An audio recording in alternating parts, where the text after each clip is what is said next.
Hi there, I'm Tim, Head of Marketing at Ahrefs, and I'm excited to present to you Blogging for Business. It is a very detailed, cut-to-the-chase video course that will teach you how to grow traffic to your blog and turn it into a solid customer acquisition channel for your business. 3 things. First, this entire course is based on a true story of how we took our own blog from a resource that hardly anyone knew about to one of the most popular and reputable blogs in our industry. In terms of traffic, we went from less than 15,000 visitors per month back when I just joined Ahrefs to over 150,000 visitors per month when I started working on this course. As of today, the search traffic to our blog looks almost like a hockey stick, and I'm going to show you exactly how we achieved that. It took me 6 years and 8 different blogs to figure out the tactics and strategies that actually work. So in this course you'll be getting 6 years of blood, sweat and tears condensed into 10 video lessons packed with actionable content marketing and SEO strategies. I honestly wish this course existed back when I was just starting out. It would have saved me a lot of wasted time and money. Second, seeing your blog traffic grow is obviously both exciting and satisfying. But you're running a business, right? The last time I checked, they didn't accept traffic in the banks, so you have to make sure that you're attracting the kind of traffic that will convert into paying customers for your business. Trust me, I'm a huge advocate of content marketing that brings customers and sales, not just arbitrary traffic numbers. And that's why I named this video course Blogging for Business. And finally, number 3. It took me almost a year to carefully outline and record all 10 video lessons of this course. And judging by the feedback from people who took it already, I was able to impress even seasoned marketing professionals, not just newbie bloggers. But after creating this course, I decided to go even further and interviewed 3 awesome people, asking them all sorts of challenging questions. I interviewed Noah Kagan about growing an audience, I interviewed Brian Harris about list building, and they interviewed Ramsey Tapling about starting a blog from scratch. These 3 bonus interviews are a real icing on the cake, trust me. So what are you even waiting for? Grab the course and I'll see you inside. Welcome to the lesson number 1, the compound effect of content marketing. As I promised in the introduction video, this lesson is going to set the stage for the entire course and help you better understand why I'm advocating certain tactics and angles over everything else. Here's the agenda for this lesson. We'll start off with what should be your primary goal if you're blogging for business, not as a hobbyist. Then I'm going to break down 3 main customer acquisition channels and explain how blogging expands them. And finally, I'm going to showcase one very simple but immensely important realization that keeps people away from rapid blog growth. So here we go.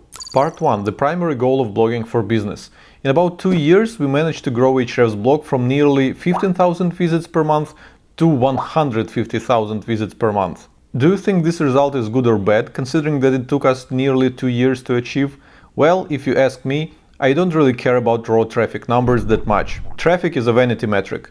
We never had a goal of growing traffic to our blog. Our primary goal has always been acquiring new customers and growing our business. What's the point of going viral and bringing hundreds of thousands of visitors to a blog if none of them will buy from you?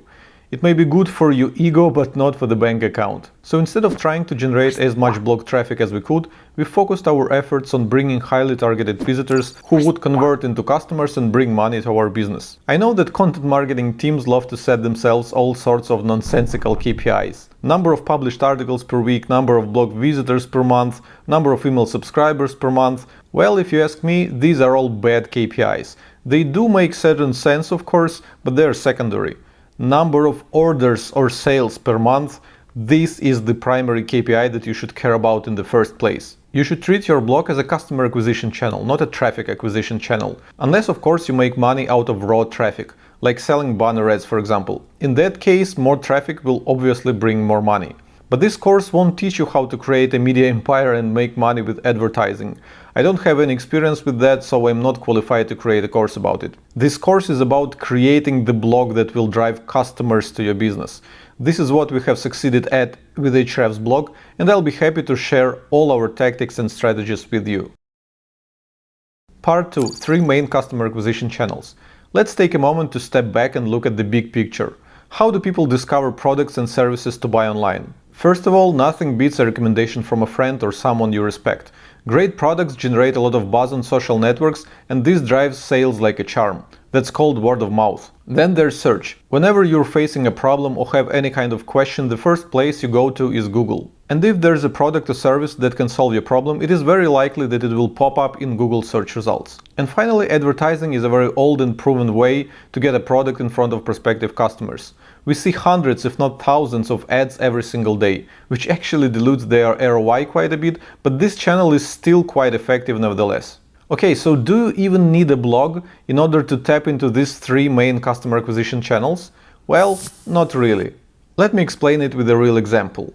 Let's say you own an e-commerce store that sells shoelaces, like lacesout.net. Once someone buys new laces from them, the chances are this person is going to brag about this to his friends and recommend lacesout.net website. That is, if that customer had a positive experience with that online shop.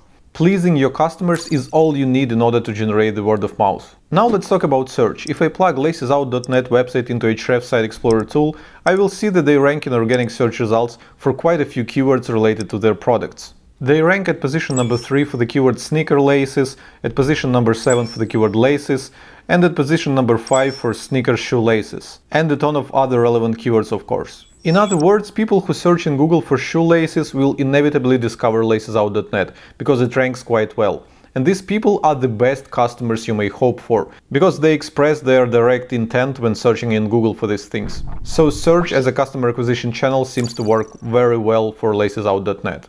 And finally, advertising. Looks like Ahrefs doesn't see any ads for lacesout.net in Google search results. PPC keyword says 0. But there's another great tool called SimilarWeb, where you can check for other forms of advertising besides Google pay-per-click. But it looks like lacesout.net is not doing any advertising even according to SimilarWeb. So they must be quite happy with how the other two customer acquisition channels work. But still they can pour some money into advertising anytime they want. So let's check this customer acquisition channel for them anyways. Now, given that this online store can successfully leverage all three major customer acquisition channels, why are they running a blog then? Well, let's take a look at this article from their blog that teaches different lacing styles. According to Ahrefs, this single article ranks in Google for over 600 related search queries. Here are some of them: how to lace Nikes, how to lace Nike shoes, how to lace Air Max 90, etc, etc, etc. So people search for these kinds of things in Google, they find this article at Laces Out blog, they enjoy it, they dig deeper into lacesout.net website, and eventually they buy laces from it. This is a nearly perfect example of how content marketing can drive customers to your business from Google. So let's put blog next to search customer acquisition channel. What about the word of mouth? Well, this article teaches you some cool and unique ways to tie your sneakers. Guess what people will do once they learn a new way to tie their laces? Post it on social media, of course. There's even a hashtag shoelaceart on Instagram for that. And once their friends and followers ask them for a tutorial where they learn to tie laces like that, they will give them a link to this article. See where I'm going with this? It's not just the positive experience with your company and your product that can generate the word of mouth. You can also generate a lot of buzz with your content. So let's put blog next to word of mouth too. And finally, you can spend money to promote the content that talks about your product, instead of promoting the actual product directly. It may sound counterintuitive, but quite often the content that promotes your product will have a much higher conversion rate than a sales page for that product. But we'll talk more about it later in this course. For now, let's just put blog next to advertising. So all in all, as you can see, creating a blog can massively expand your reach on all three major customer acquisition channels. This is why the interest in content marketing only keeps growing. Just look at the Google Trends for the keyword content marketing, it goes up. Part 3. The main reason why most blogs fail. Like I just said, there's a lot of hype around content marketing these days. Every online business wants to have a successful blog, but the problem is most companies have absolutely no clue how to run a blog. And this is why it is so common that you stumble upon a company blog that is regularly updated with new articles every single month, but the number of comments and shares on these articles are in single digits at best. Which means that no one is actually reading these articles, which means that these articles aren't bringing new customers, which means that all the work invested in these articles is wasted. And I've totally been there. Just a few years ago I had absolutely no clue how to run a successful blog. So I just copied what other successful bloggers were doing and tried to follow their advice. Other bloggers said that I should publish more often in order to get more traffic, so I published every day. They said list posts are the best, so I published list posts. Then everyone started writing expert roundups and I followed. Then they said that posting your content to niche communities was a key to success. So let's do it. Then they said that the actual key to success is to regularly submit your content to Facebook, Twitter, and every other social network there is. No problem. I was doing everything that guru bloggers were teaching, and I did indeed see some results. But did I get traction with my blog? No, I didn't. Actually, each individual tactic worked like a charm. My listicles generated quite a buzz on social media, my detailed guides got tons of engagement and comments, my guest articles were published at the most popular blogs in my niche, but all of that didn't translate into any traction with the blogs that I was trying to grow at the time. The traffic was plateauing, the sales weren't coming in. I even purchased a bunch of quite expensive blogging courses, thinking that I was missing something important that bloggers were unwilling to share for free. And these courses were quite good actually, they taught me some new exciting strategies. But they didn't help me to get the traction that I was looking for. I was getting better and better in executing different content marketing tactics, but I couldn't figure out how all these tactics come together into a single strategy that would grow my blog and drive customers to our business. This is how traffic to every article that I published on my blog looked like. Shortly after publishing an article, you see the so-called spike of hope. This spike happens because you send this new article to your email list and share it with your Twitter followers. You may also post this article on Reddit and share it with a bunch of relevant communities on Facebook or Slack. Other than that, you may send a bunch of outreach emails to famous people in your industry so that they would share your article with their audience. And if your article is truly worthy, the word of mouth will multiply the outcome of all your efforts. So at times that spike of hope might get rather big, making you feel happy and accomplished. But then all this traffic quickly fades to nothing as soon as you pull the plug on your content promotion machine. And what you get as a result is the so-called flat line of nope. By the way, the credit for these funny terms goes to Rand Fishkin. So if you rely on such spikes of hope, here's how the total traffic to your blog will look like. As long as you invest your time and effort into publishing new articles and promoting them in every way you can, your traffic seems to be growing. This is where the popular "you should publish new content regularly" advice comes from. But as soon as you stop publishing new content, the results that you have achieved so far will start fading almost instantly. But it shouldn't be this way, because this is not how growth looks like. I can only call this kind of performance survival. Here's something very important that I want you to take away from this first lesson. If your content marketing efforts don't add up over time, you're doing it wrong. So here's how this graph should look if you make your efforts add up. As you can see, the traffic to each newly published article doesn't fade to nothing. Even the opposite, it slowly grows over time till it reaches a certain point. This way, every single article that you publish adds up to the total traffic of your blog.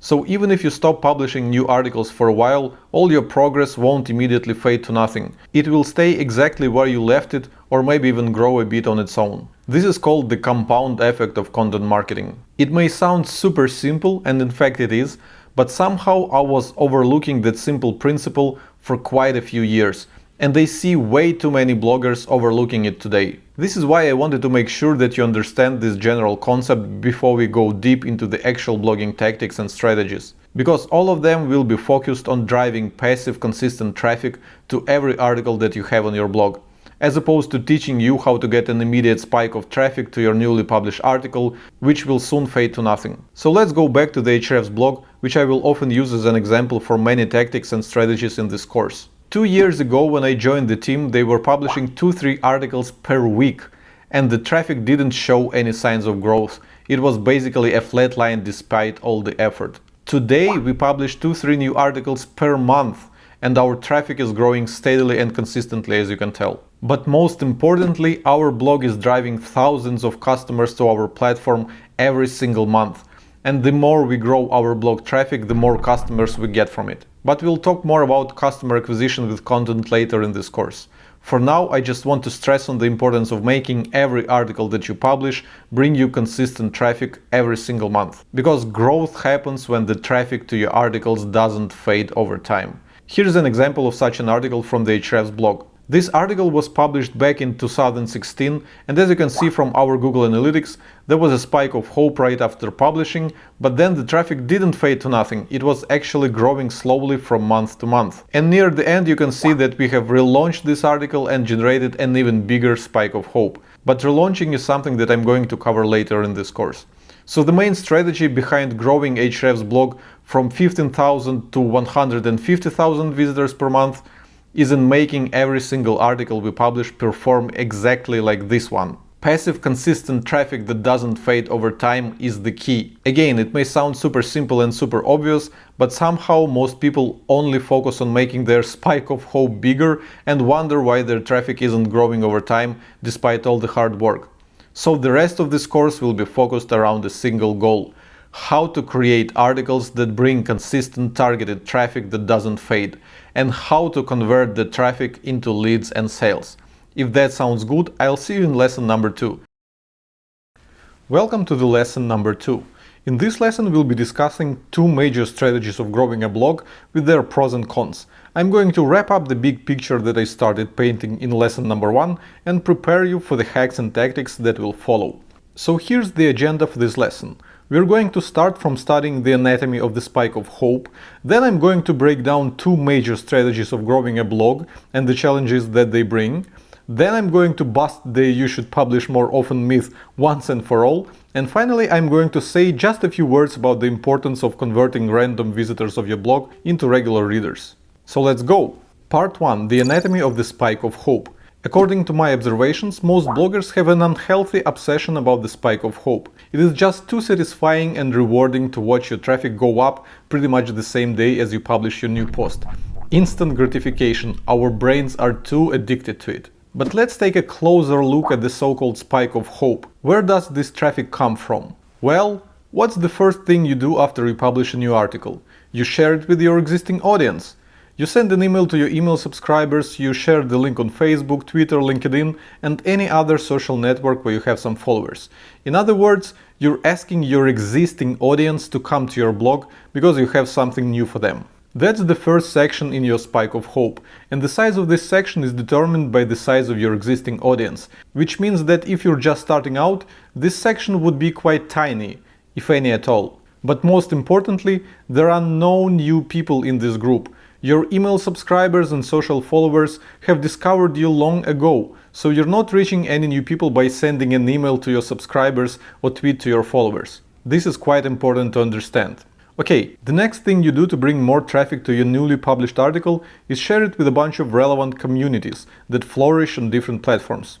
You post your article to a proper subreddit, you share it with some relevant groups on Facebook, you promote it to some relevant Slack channels, and finally you post it to some relevant niche forums or community boards where your target audience is hanging out. If this is the first time you share your content with a certain group or community, then all the people who will land on your article as a result will be entirely new to your blog. But if you've been consistently sharing your content with this community for the past few months, most of the people there would know you by now. So this promotion channel is only effective when starting out, but over time the amount of new people that you can reach this way will drastically decrease. And that was the second part of your spike of hope. So what's the last one? It's the word of mouth. This is the traffic that comes to your article when people from the first 2 sections share it with their friends and followers. This often happens passively, which means that you don't have to do anything other than publish great content that people will genuinely want to share. But you can also generate word of mouth proactively, by reaching out to people with big audiences and showing them your content in hopes that they will share it with their big audience. Passive word of mouth will usually improve your spike of traffic by like 10 to 20%, if you're lucky. That's because most of your blog visitors don't have a large enough following to bring you any good traffic when they share your article. But if you'll manage to persuade a few big influencers to share your content with their huge audiences, that may send a tsunami of traffic your way. So proactive word of mouth can improve your spike of traffic by like 1000%. But that rarely happens, to be honest. The top people in your field are usually super reluctant to promote others, especially when your blog is new and they have never heard about you before. Okay, so let's wrap up.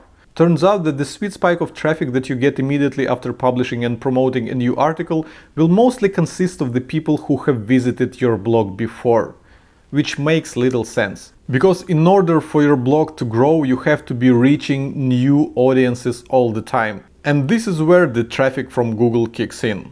As illustrated on my graph, traffic from Google doesn't come to your article immediately after publishing.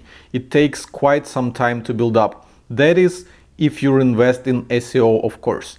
With a pinch of SEO magic applied, your article will start ranking in Google for some relevant search queries, and this will bring you consistent traffic that will not fade over time. But at this point you may actually argue with me. Traffic from Google takes time to build up, while generating buzz on relevant communities and social media seems like a much faster way to bring people to your blog and grow your traffic numbers.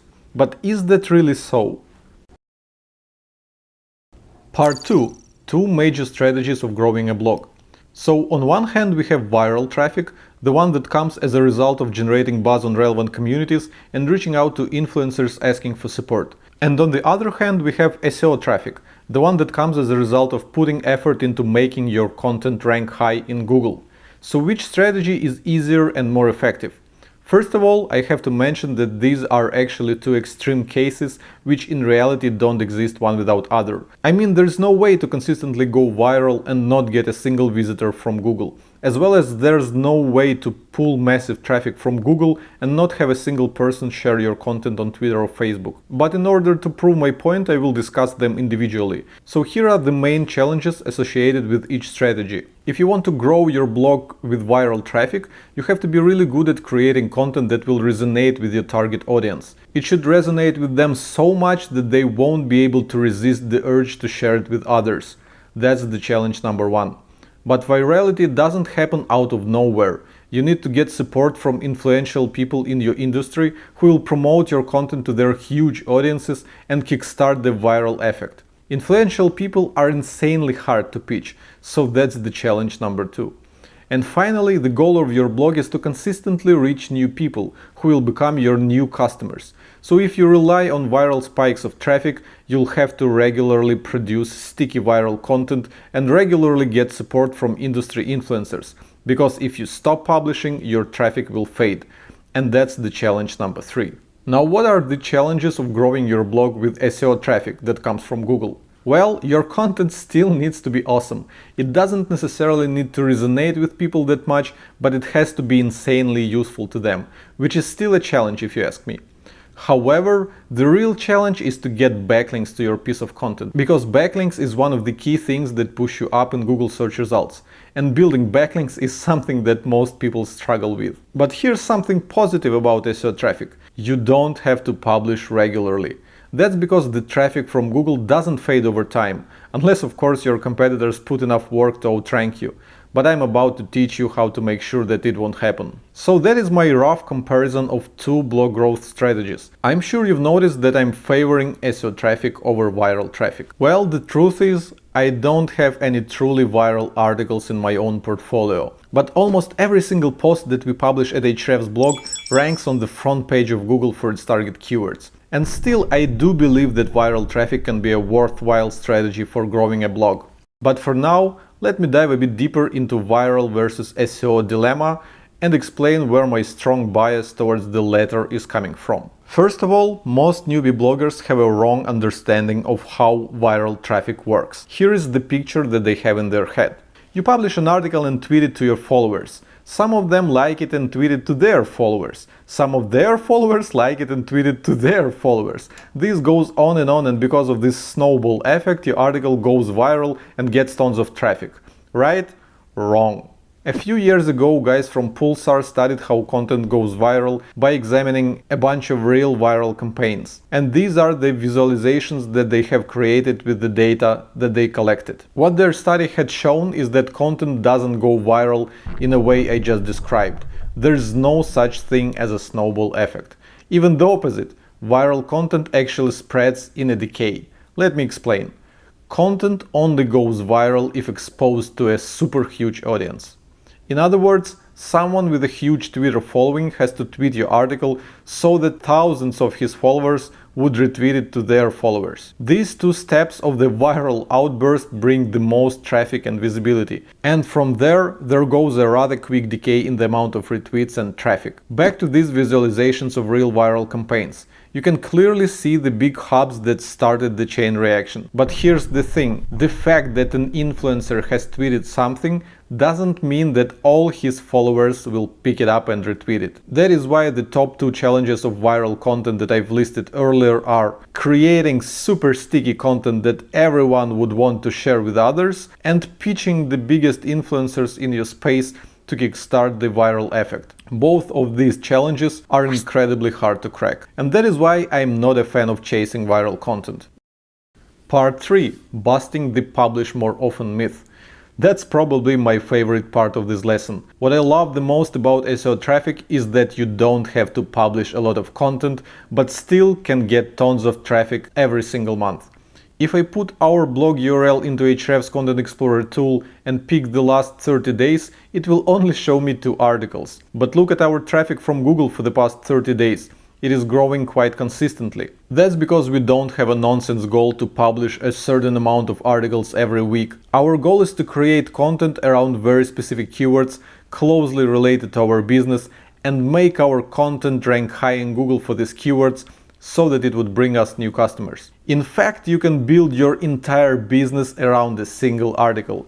I have a great example for you. Take a look at this article from healthline.com titled How to Lose Weight Fast. If I put the URL of this article into Ahrefs Site Explorer tool, I will see that it gets over 300,000 visitors from Google every single month. Let me take just a few seconds to note that the traffic number that you see in Ahrefs is just an estimation. We have a monstrous database of over 400 million keywords that we use to calculate organic traffic of different websites, but clearly there are many more keywords that people might put into Google. So the organic traffic number that you see in Ahrefs is just an estimation. And the actual Google traffic to a target website or URL would usually be about 2 or 3 times bigger. So please keep that in mind when using Ahrefs for traffic estimates. Okay, speaking of the keywords that Ahrefs is tracking, based on our records, that article I just showed you ranks for over 9,000 keywords. Let me click that number and see what they are. How to lose weight, how to lose weight fast, lose weight fast, etc. Just think about it. Every month, well over 300,000 people find this article while searching for weight loss advice in Google. That's a huge business opportunity right there. Even if you convert 0.5% of all these people into customers, that's over 1,000 customers every month, which is clearly a ton of money. But this example is of course an outlier, because it's quite rare for a single article to get that much traffic from Google. And yet, why force yourself to publish dozens of articles every month when you can focus your efforts on creating just a few keystone articles, make them rank in Google and get a passive stream of prospective customers as a result? But there's more. Viral traffic is mostly a gamble. You cannot know upfront if your article will take off or not. You can only guess. And if it does take off, you never know how much traffic this will bring you. But SEO traffic is predictable. In fact, I just showed you how to take any article and estimate its search traffic potential with the help of Ahrefs. Whatever the topic you're going to cover on your blog, just put it into Google, grab the URLs of the top ranking articles and plug them into Ahrefs to see how much traffic they get and what keywords they rank for. These traffic estimates will help you make educated, data-driven decisions and better prioritize your budget, efforts and resources. And we're about to cover both the planning and the execution in the further lessons of this course. The tactics and strategies that you're about to learn will give you a massive competitive advantage over your rivals, I promise. But there's one last thing left to discuss before we dive deep into SEO. Part 4. How to convert visitors into subscribers. Regardless of the blog growth strategy that you choose to pursue, viral traffic, SEO traffic, or a mixture of both, you need to retain people who land on your website. You need to grow your audience.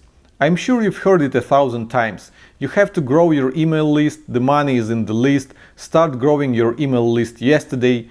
Every professional marketer will tell you that you should be growing your email list.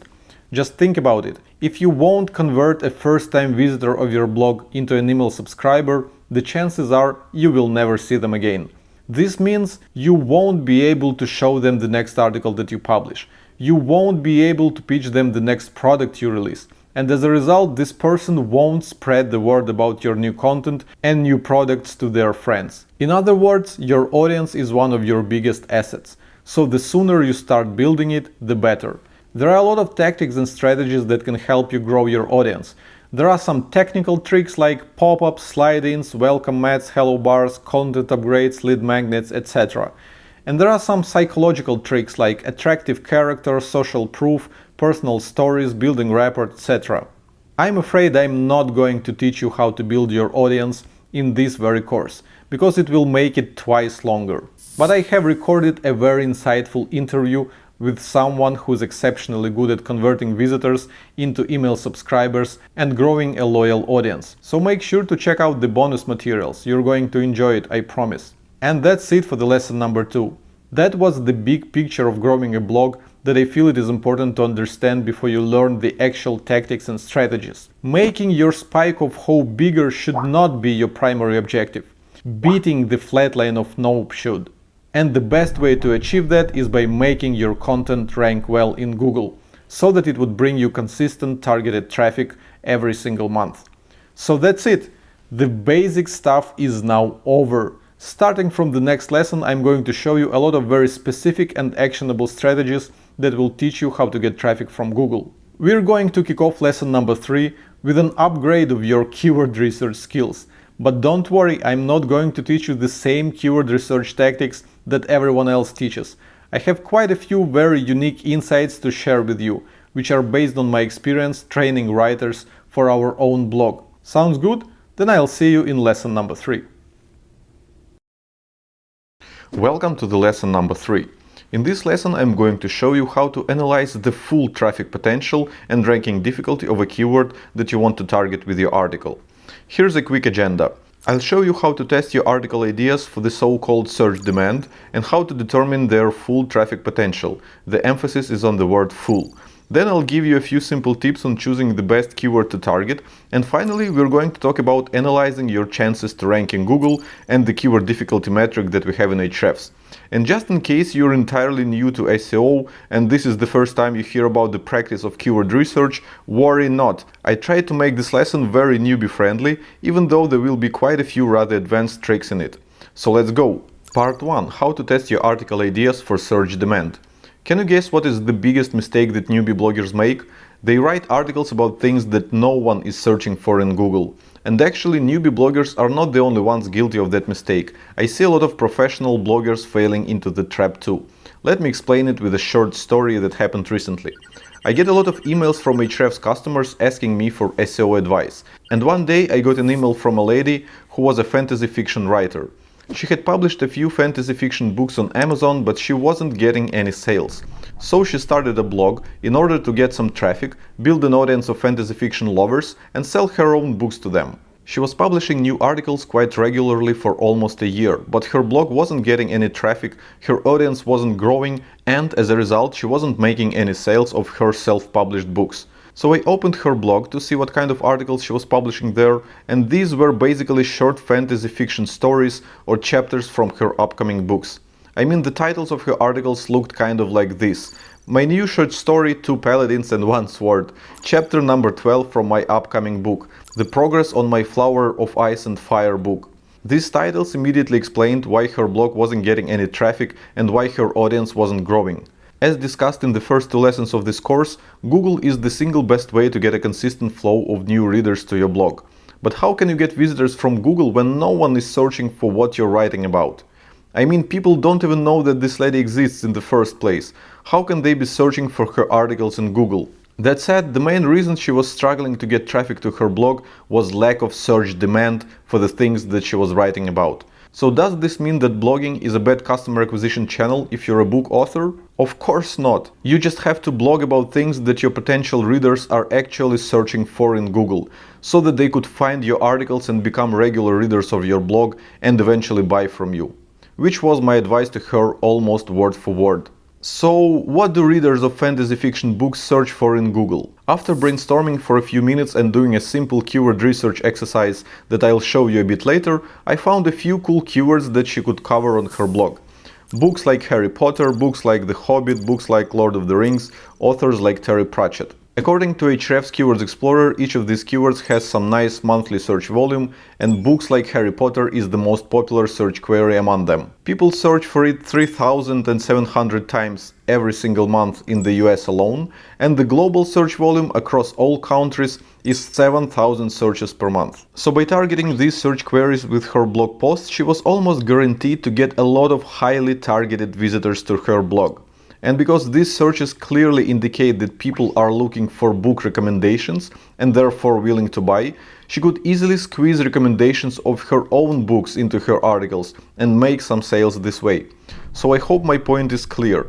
Writing about things that no one is searching for almost guarantees that your blog will be a failure. You need to write about things that people are actually searching for in Google. And that is why keyword research is such an essential thing to master for any blogger or content marketer out there. Part 2. How to determine the full traffic potential of a keyword. Okay, so we have 4 cool keywords to target, and we know how many times people search for them in Google per month, which is called search volume. Let's say I decided to write an article targeting the least popular among these 4, authors like Terry Pratchett. According to Ahrefs Keywords Explorer, it only gets 150 searches per month in the US, and the global search volume from all around the world is not much bigger. By the way, the search volume numbers that you see in Ahrefs and pretty much in any other keyword research tool are estimations. Most keyword tools take their search volume from Google's own keyword planner tool, which shows you rounded annual averages, which is not very precise, as you can tell. Here at Ahrefs, we decided to go a step further than most keyword research tools. We paired data from Google Keyword Planner with an additional data source, Clickstream. This way we get slightly more accurate search volumes, and we can update them more often than most other tools. But at the end of the day, they're still estimations. So back to the lesson. Having monthly search volume estimation on our hands, we can try to calculate how much search traffic we can get if we rank on the front page of Google for that keyword. I'm pretty sure you already know that the #1 ranking result in Google will get approximately 30% of all clicks. Then around 15% of clicks will go to position number 2 and around 10% to position number 3. And if you rank lower than top 3, you'll get even less clicks, so let's not even bother calculating. These percentages will of course be quite different for each search query, but SEO professionals just use these simplified averages to make traffic estimations. So what do we have here? With the search volume for authors like Terry Pratchett of 150 searches in the United States, you'll get 45 clicks if you rank number 1, 22 clicks if you rank number 2, and 50 clicks if you rank number 3. These numbers don't seem very exciting, do they? Especially when you consider how much work it would take to write a decent article on that topic. But in reality, you're going to get much more traffic than that. Here in Ahrefs Keywords Explorer, we have a handy SERP button. It pulls the top 10 ranking pages for your keyword and shows a lot of useful data for each of them. The column that we are interested in right now is called Traffic, and it says that the page that ranks number 2 for the keyword authors like Terry Pratchett seems to be getting over 100 visitors from search every single month. This is 5 times more than we have just estimated for that page. That's because this page doesn't rank for authors like Terry Pratchett keyword alone. It also ranks for many other related searches, which can be seen from the column called Keywords. It says that this article ranks in Google for 31 keywords. Let's click this number and see what they are. This link brings me to Organic Keywords report in Ahrefs Site Explorer tool, which lists all the keywords that we see this article rank for in top 100 search results. But I don't need top 100, we just discussed that most traffic goes to top 3. So let's use positions filter to see the keywords where this article ranks in top 3. And except for my original keyword, authors like Terry Pratchett, this page ranks for 3 more similar searches. Authors like Terry Pratchett and Douglas Adams, authors similar to Terry Pratchett, books like Terry Pratchett. A duplicate keyword with quotation marks icon tells me that in addition to regular search listing, this page also ranks in a big featured snippet for each of these keywords. So, as you can tell, different people may use different search queries to look for the exact same thing in Google. And Google is smart enough to understand that these searches are similar and therefore ranks the same page for all of them. We've already discussed this in the previous lesson where I showed you a weight loss article that was ranking in Google for almost 10,000 keywords related to weight loss and pulling over 300,000 visitors per month from search. But that was way above the average. Guess how many keywords an average top ranking page will rank for? Here at Ahrefs we studied over 3 million Google searches to answer this question. And according to our data, the #1 ranking page will rank for about 1,000 related keywords, which leads us to a following takeaway. Search volume of a single keyword is a bad indicator of the total search traffic potential of the article on that topic. The search volume of the authors like Terry Pratchett keyword in the United States is only 150 searches per month, which may lead to a conclusion that this keyword is not worth targeting. But according to Ahrefs data, the article that ranks at position #2 for this keyword is generating over 100 visitors per month from search, because it also ranks for a few more similar keywords. 100 highly targeted new visitors every month is quite a solid number for most newbie bloggers. And as I said before, this number in Ahrefs is an underestimation, which means the actual search traffic to that page can easily be up to 5 times higher. So please don't make content marketing decisions based on the search volume of a single keyword. Look at the total search traffic of the top ranking pages for that keyword. I wonder if you've noticed another thing here, which is insanely cool. The page that ranks #2 gets 3 times more traffic than the page that ranks #1. How is that even possible? Well, just open both pages and compare them.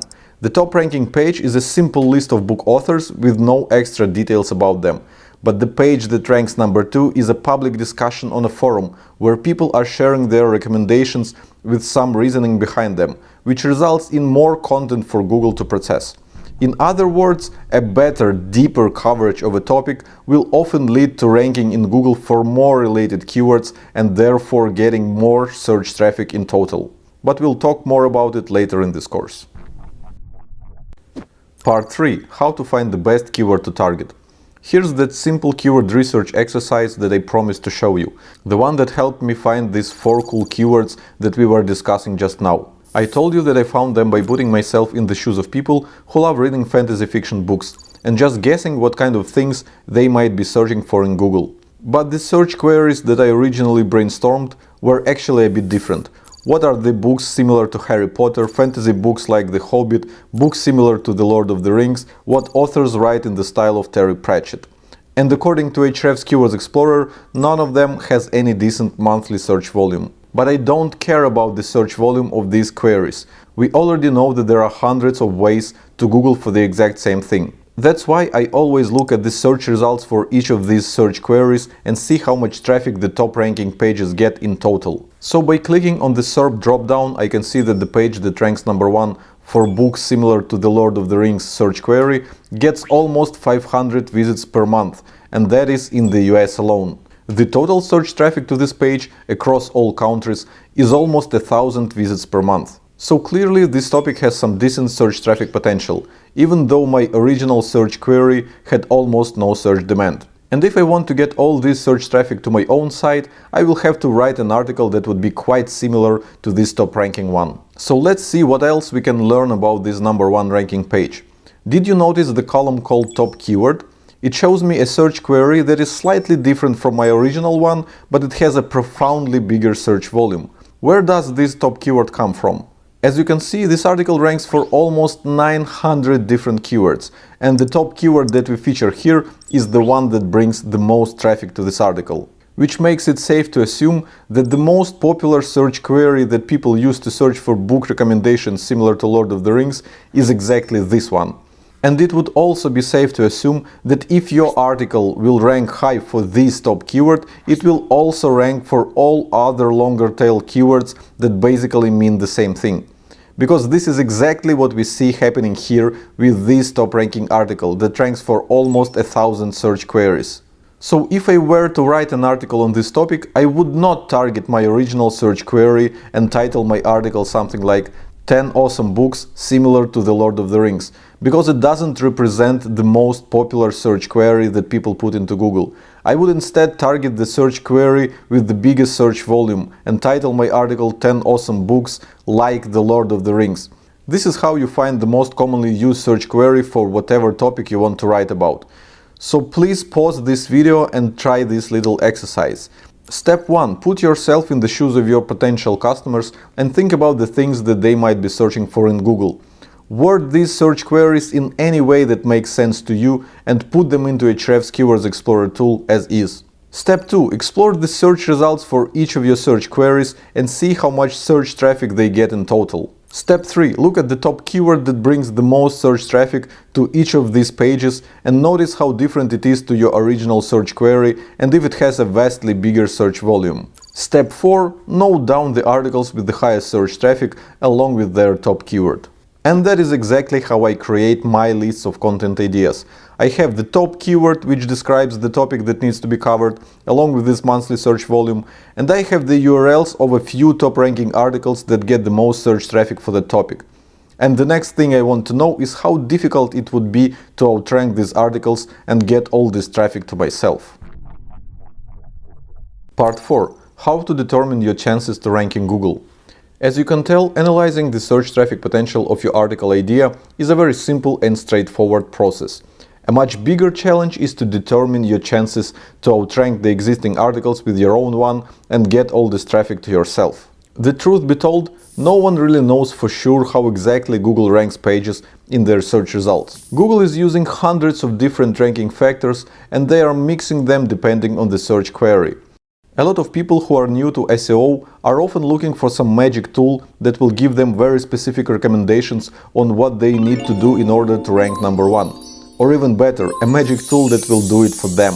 But I'm afraid such a tool doesn't exist. For many years, Google was pouring billions of dollars into building the most sophisticated search engine on the planet. So there's no way for some third-party tool to crack their algorithms and give you the power to effortlessly get your pages to the top. But what we can do is get clues from pages that already rank at the top of Google. We can analyze them from different angles, compare them between each other, and make assumptions on why certain pages outrank others.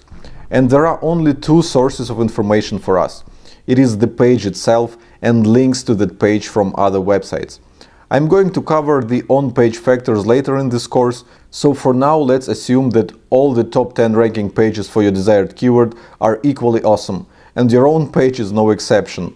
The content of your page is 100% relevant to the search query, it helps searches with whatever they were searching for, it loads fast, it is optimized for mobile, it provides great user experience, and it is visually appealing. And I have a perfect example to illustrate such a situation. Take a look at my guide to keyword research that was published at Ahrefs blog. This article is clearly relevant to the topic of keyword research, and I doubt that you need more than 2 seconds to realize that. But if you Google for keyword research, our article only ranks number 3, while guides from Moz and Backlinko rank number 1 and number 2 respectively. If you take a look at their articles, each of them has its pros and cons, so it's really hard to tell if our own article is better or worse than theirs. Especially it is hard to figure out if you're a machine and not a human being. So why does Google put us at position number 3 and puts Moz at position number 1? Well, like I mentioned earlier, they may use a ton of different factors to identify which page deserves to rank higher. For example, guys from Google have recently admitted that they track how users behave after clicking on a certain search result. How long do people stay on that page? Do they close it immediately after visiting? Do they browse deeper into this website? Or do they go back and refine their search because they didn't find what they wanted? But think about it for a second.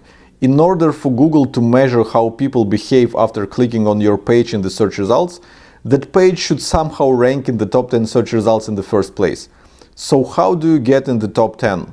Links from other websites is what gets you to the front page of Google. You can think of links as votes. When some website links to your page, they are telling Google that out of all pages on the same topic, they like your page best. And the more of these votes your page will get, the more Google will respect it. So, as a general rule, the more websites link to your page, the higher it will rank in Google. Now back to my example. If you examine these search results in Ahrefs Keywords Explorer tool, you'll notice that the article from Moz has vastly more backlinks than our own article. It is much shorter and therefore not as deep as our own guide, but the huge number of links tells Google that it must be somehow better nevertheless. That's why they rank number 1. But I'm sure you've noticed that this relationship is not linear. I mean, some of these pages have more backlinks than our article, but they don't rank above us. Well, like I said, Google is using hundreds of different factors in their ranking algorithms, and the raw number of linking websites is just one of many. But it's a rather strong factor nevertheless. We did a cool research last year across 2 million random search queries. We wanted to study the correlation of different ranking factors with the position of a page in Google.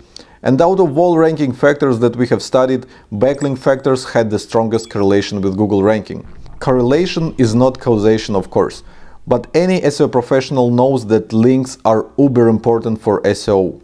If the search results for your desired keyword have links from hundreds of websites, there's a very slim chance that you'll be able to outrank them unless you get the same number of links to your own page. Let me show you another cool case. Let's look at the search results for a keyword chocolate lab. What you can immediately notice is 3 outlier pages with tons of backlinks that rank among pages with just a few backlinks. And the next thing you notice is that these 3 pages aren't perfectly relevant to the search query. I mean, the other 7 pages are clearly about chocolate Labradors. You can see that just by looking at their titles. But these other 3 are about Labrador Retriever dog breed in general. How come they rank between perfectly relevant pages? That's because they have too many links to ignore them. And if you were attentive, you might have also noticed that these 3 pages with a ton of backlinks ranked for a ton of keywords and generate a ton of search traffic. We didn't study this at scale yet, but I'm pretty sure that the number of links to a page and its total search traffic are well connected. That is why I always look at the total number of the linking websites to the pages that I want to replicate on my own blog. Remember my document with content ideas? I always put the number of linking websites next to each URL. My goal is to then cherry-pick the content ideas that get the most search traffic with the least backlinks. So I advise you to pause this video and review the content ideas that you have shortlisted so far. Put the URLs of the articles that you want to replicate into a Ahrefs Site Explorer tool and note down the number of referring domains in your document. Hopefully they don't have a lot of websites linking to them, so you'll easily get your own article to the top of Google with just a few backlinks. But that was a very simplified look at the concept of keyword difficulty.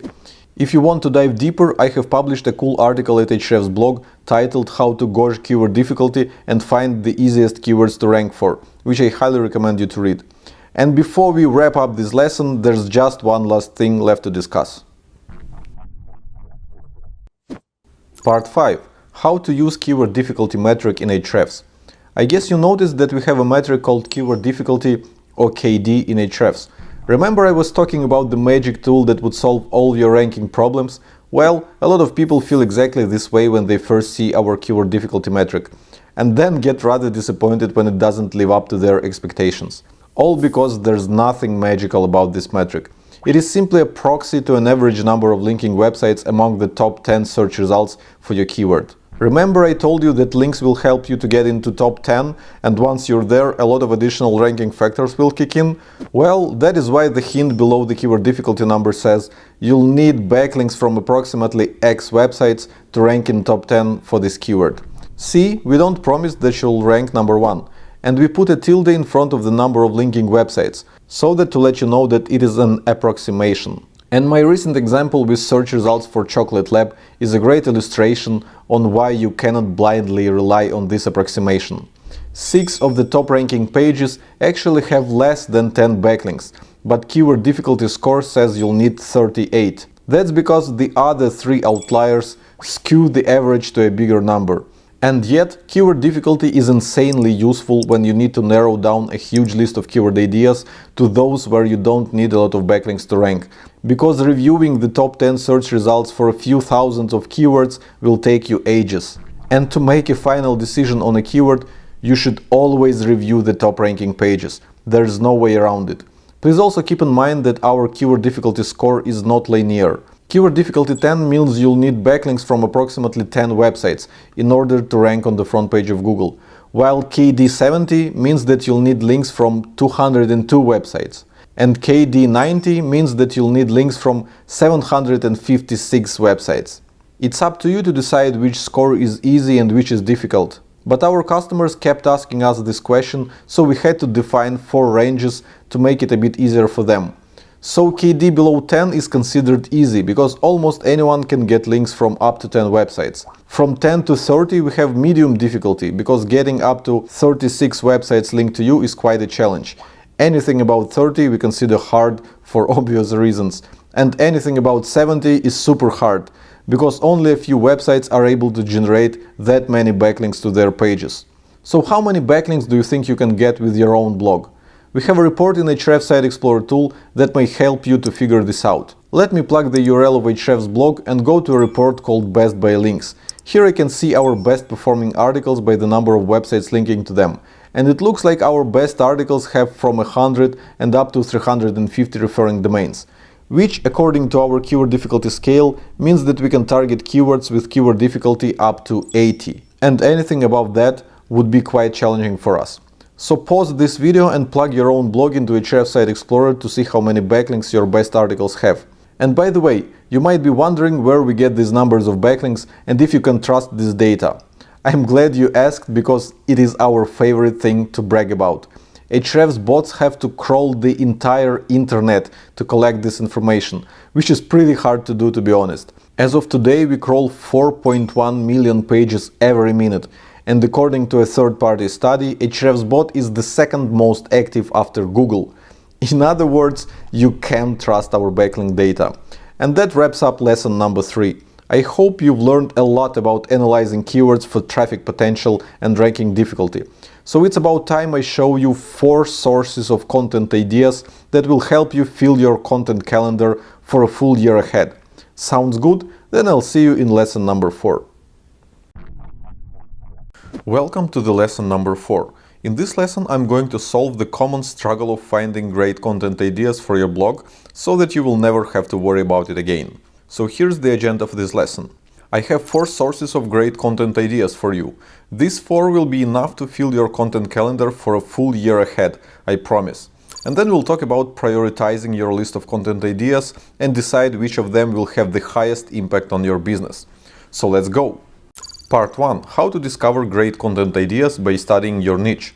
Regardless of the niche that your business falls into, be it business consulting, healthcare, insurance, photography, or anything else, the chances are a ton of people are talking about it online. There might be forums or different online communities where your ideal customers are hanging out. There might also be groups on Facebook, LinkedIn, Reddit, or Slack. And there might be some sites where people leave their reviews about relevant products or services. In other words, there's no shortage of places online where you can go and watch your target audience communicate and speak their mind. Even Reddit alone can supply you with enough content ideas to keep you busy for months. There's a subreddit for almost anything. You're in business of selling knives? No problem, let's search for knives on Reddit. And I see 2 cool subreddits right away, r/knives and r/knifeclub. It took me just a few minutes of browsing these subreddits to find a few great ideas for blog posts. But let's not forget what we learned in lesson number 3. We need to make sure that people are actually searching for these topics in Google, estimate the total search traffic potential, see if there's a parent topic that we could target, and finally look at the number of linking websites among the top ranking pages. So let's put these 3 topic ideas from Reddit into Ahrefs Keywords Explorer for a quick research. And immediately one of them seems promising. I see an article at knifeinformer.com titled "The Best Gentleman's Pocket Knife", and it gets almost 400 visits per month in the US while only having 1 link from 1 website. And the rest of the search results don't seem very competitive based on how many backlinks they have.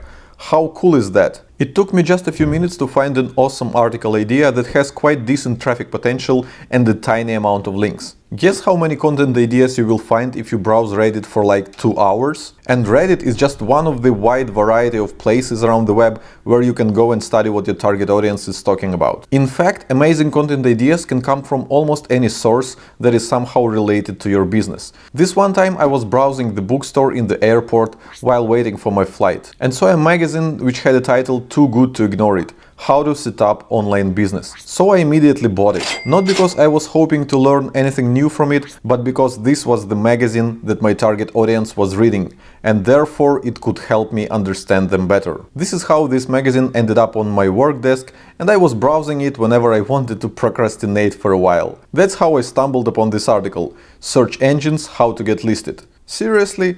People still struggle with that? With over 7 years of experience in SEO, I could not understand how someone could not know this. So I pulled the Ahrefs Keywords Explorer tool and entered that headline there. I checked the top ranking results and I was totally blown away by the amount of search traffic that I saw coming to one of the top ranking articles. Over 11,000 visits per month from the US alone. and 18,000 visits per month globally. And the top keyword of this article is submit website to search engines. Looks like this is the most popular search query that people are using to search for this topic. And its search volume is 1,400 searches per month in the US alone. I thought this was a great topic for us to cover at Ahrefs blog, because people who are looking to submit their websites to search engines are actually looking to get traffic from search engines. And that was a perfect opportunity to introduce them to Ahrefs tools. So guess who published a detailed guide on that topic 2 months ago? And today we already rank at position number 8 for the main search query, submit website to search engines, which is the bottom of the front page of Google search results. And in just 2 months from the published date, this post has already brought us almost 1,000 visitors from Google search, which is quite a decent result for such a short time frame. So I hope this was a good example to illustrate how studying your niche and getting in the heads of your potential customers helps you to create highly relevant content on your blog and get targeted traffic from Google. And before we move on to the next strategy, I suggest you to pause this video and take action. Search on Reddit and Facebook for relevant communities where your target audience is hanging out.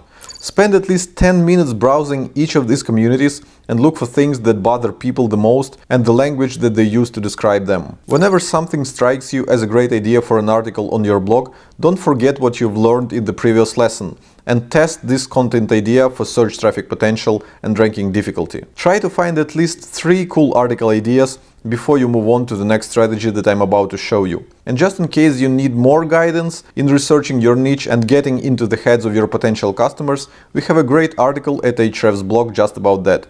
Make sure to check it out.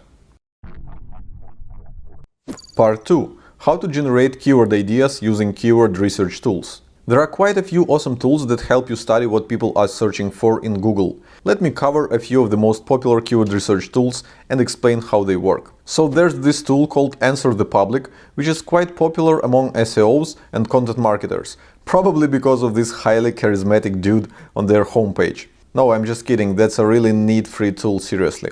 Give it any word or phrase and it will return a list of relevant questions that people put into Google. For example, if I type cats into the search bar, it will give me almost 200 questions that contain the word cats. Can cats eat dog food? Where cats like to be pet? Which cats shed the least? Etc. You're probably wondering, how does this tool know what people are searching for? Well, the source of their data is very simple. It's Google's auto-suggest feature. If you start typing your question like "can cats," it will immediately show you some popular searches. And if you start typing the next letter, it will give you suggestions based off this letter. That's where this little free tool gets their search queries. As stated on their homepage, they use auto-suggest feature in Google and Bing to give you keyword suggestions. Here's another similar tool that is based on Google auto-suggest feature. It's called Ubersuggest. The difference between the two is that Ubersuggest doesn't focus on questions, and all their keyword suggestions will start from your seed keyword, as you can see here. Everything starts with the word cats. Both of these tools don't show you the monthly search volume of the search queries they suggest, but you already know where to get it, right? Now on to the next keyword research tool, which you probably know already. It's called Google Keyword Planner and it's a part of AdWords, Google's advertising platform. This tool used to be the single best source of keyword ideas back in the days, but in recent years Google was taking more and more data away from SEO professionals. So today Google Keyword Planner is a great tool for advertisers that want to pay for traffic from Google, but not so much for SEO professionals who want to get free traffic from Google. And yet you can still get great keyword ideas from Google Keyword Planner. If I enter the word cats, I'll get a few hundred cool keyword ideas and the tool can even sort them into groups, which is rather handy and useful. The main downside is that you don't see monthly search volume of these keywords. You only see ranges, which are not super helpful. And if you want to see the actual numbers, you'll have to start an advertising campaign and put some money into it. But in any case, Google's own keyword research tool should not be ignored, even though they limit the data that you get for free. And finally, let's look at the keyword research tool that we have in Ahrefs. It's called Keywords Explorer and it runs on a monstrous database of 4.6 billion search queries. We use multiple sources of data to collect a database of this size, but the main one is Clickstream. In short, Clickstream data comes from a large group of mostly free apps that you install on your computer and give them permission to collect your browsing data, anonymize it and aggregate into a huge Clickstream database. From this database, digital marketers can then learn what people search for online and which websites they visit, but there is no personal information on any of these people. Clickstream data is literally a rescue to the SEO community, as many amazing tools and features can be built on top of it. So back to Ahrefs Keywords Explorer. If I enter the same word cats, I'll get a list of almost 1 million search queries that contain the word cats in them.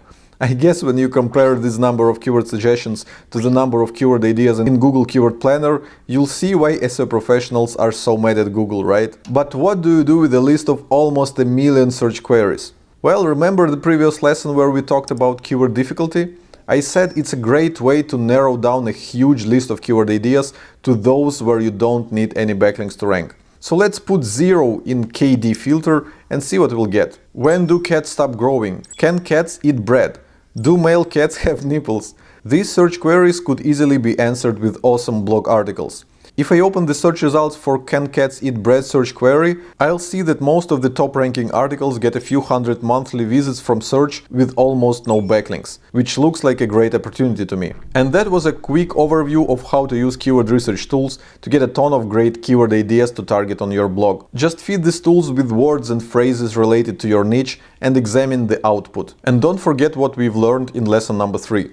Always look at the total search traffic potential of the top ranking pages and how many backlinks they have. And please take action before you move to the next strategy. Go play with the tools that I've just mentioned and see how many awesome article ideas you'll be able to find.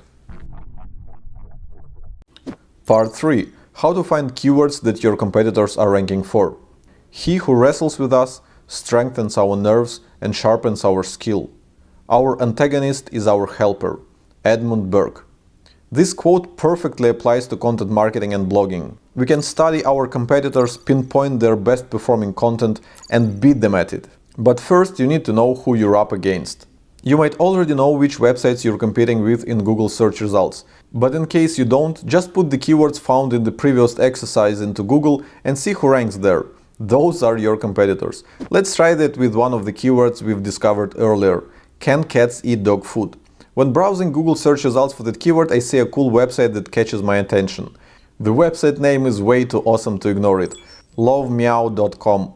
I love it. So we know that lovemeow.com website ranks well for "Can cats eat dog food" search query.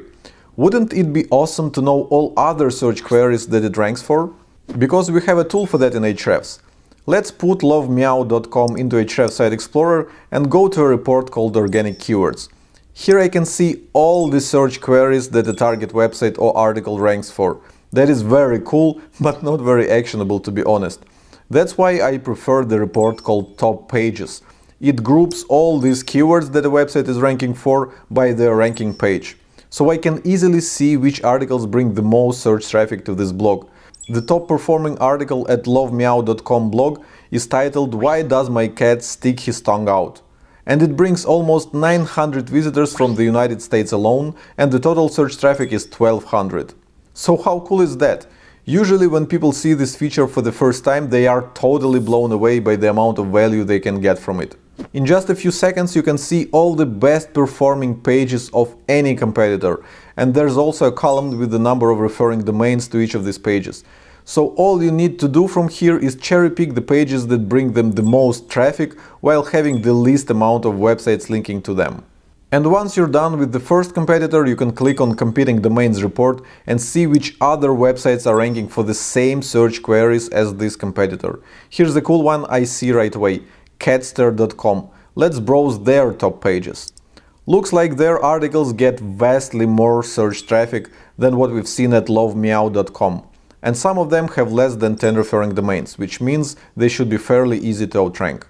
And once you're done with catster.com, you can click Competing Domains again and dive even deeper into your competitive space. I'm sure you get the idea. So hit pause and take action. Spend some time digging into websites of your competitors and noting their best pages into your spreadsheet. And they have one last source of awesome content ideas left for you. Part 4. How to find low-hanging content ideas from all over the web. I just showed you how to research the content of your competitors and find some golden nuggets that you can easily replicate on your own blog. But you can only do this one competitor at a time. How cool would it be to research the entire niche at once? Let me show you how you can do exactly that.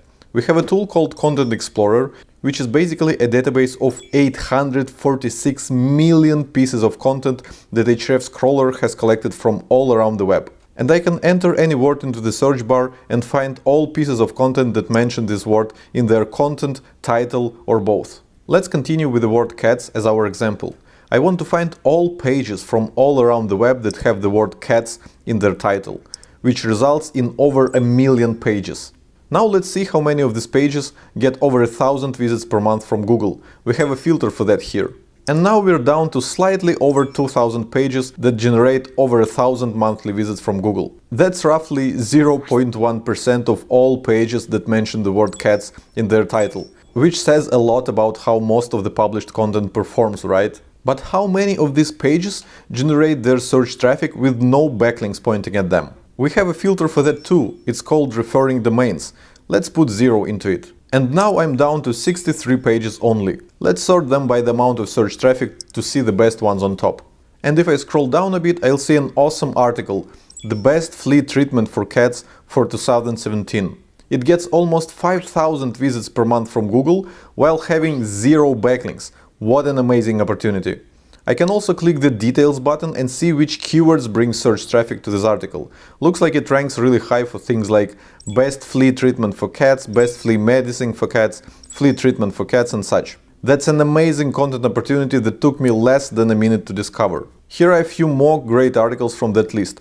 How to calm a cat in heat, tips for moving a cat long distance, safe fruits for your cat. All of them get decent search traffic with 0 backlinks. And I only tried a single keyword, cats, and only focused on articles with 0 backlinks and over 1,000 visitors from search. I can also try some other relevant keywords like kittens and loosen my filters a bit to get content ideas with a bit less traffic and a few more backlinks, which will give me vastly more results to explore. So how cool is that?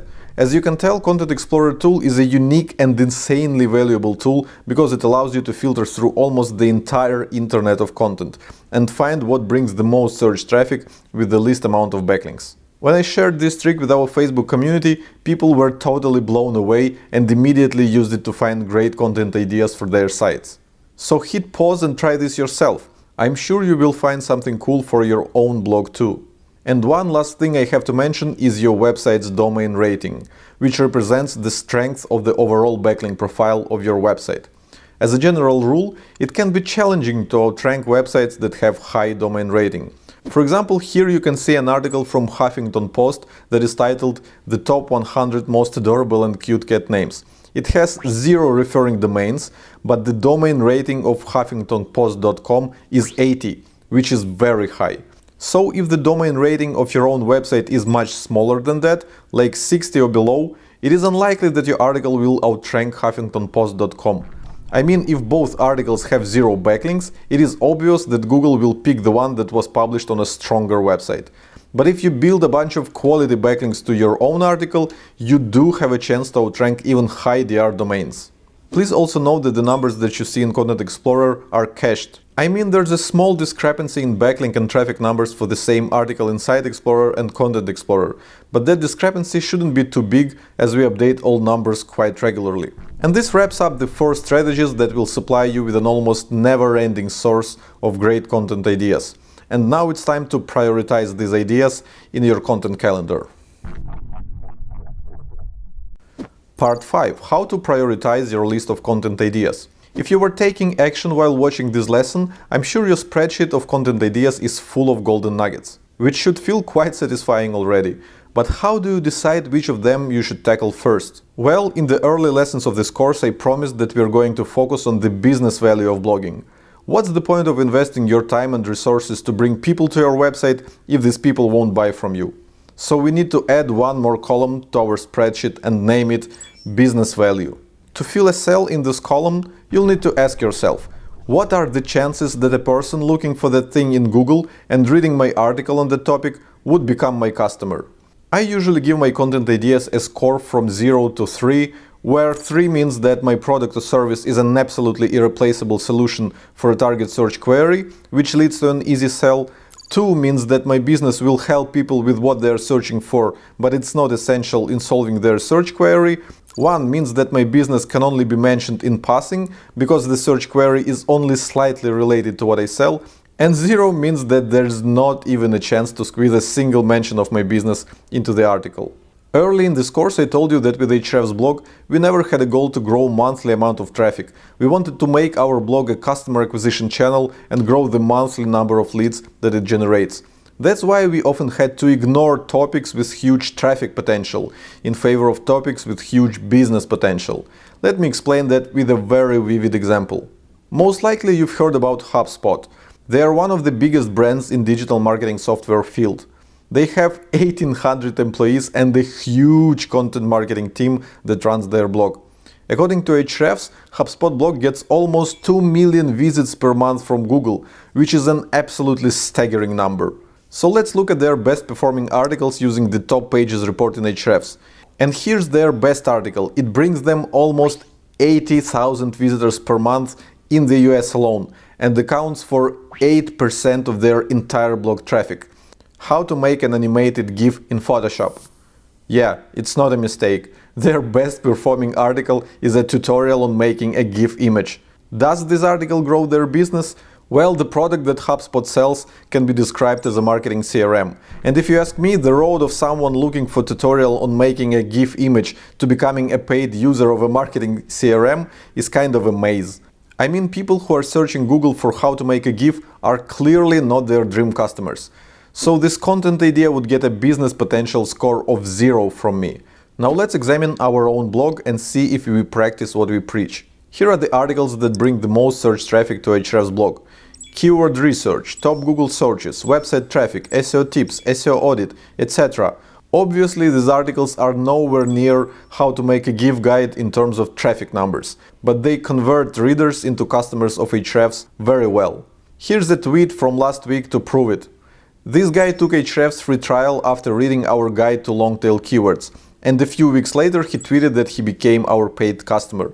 This is exactly what we're looking to achieve with almost every article that we publish on our blog, and it is utterly important to keep this in mind at all times. Search volume doesn't equal business opportunity. The searcher's intent behind your search query does. That is why marketers are so obsessed with keywords that have the word buy or its synonyms in them.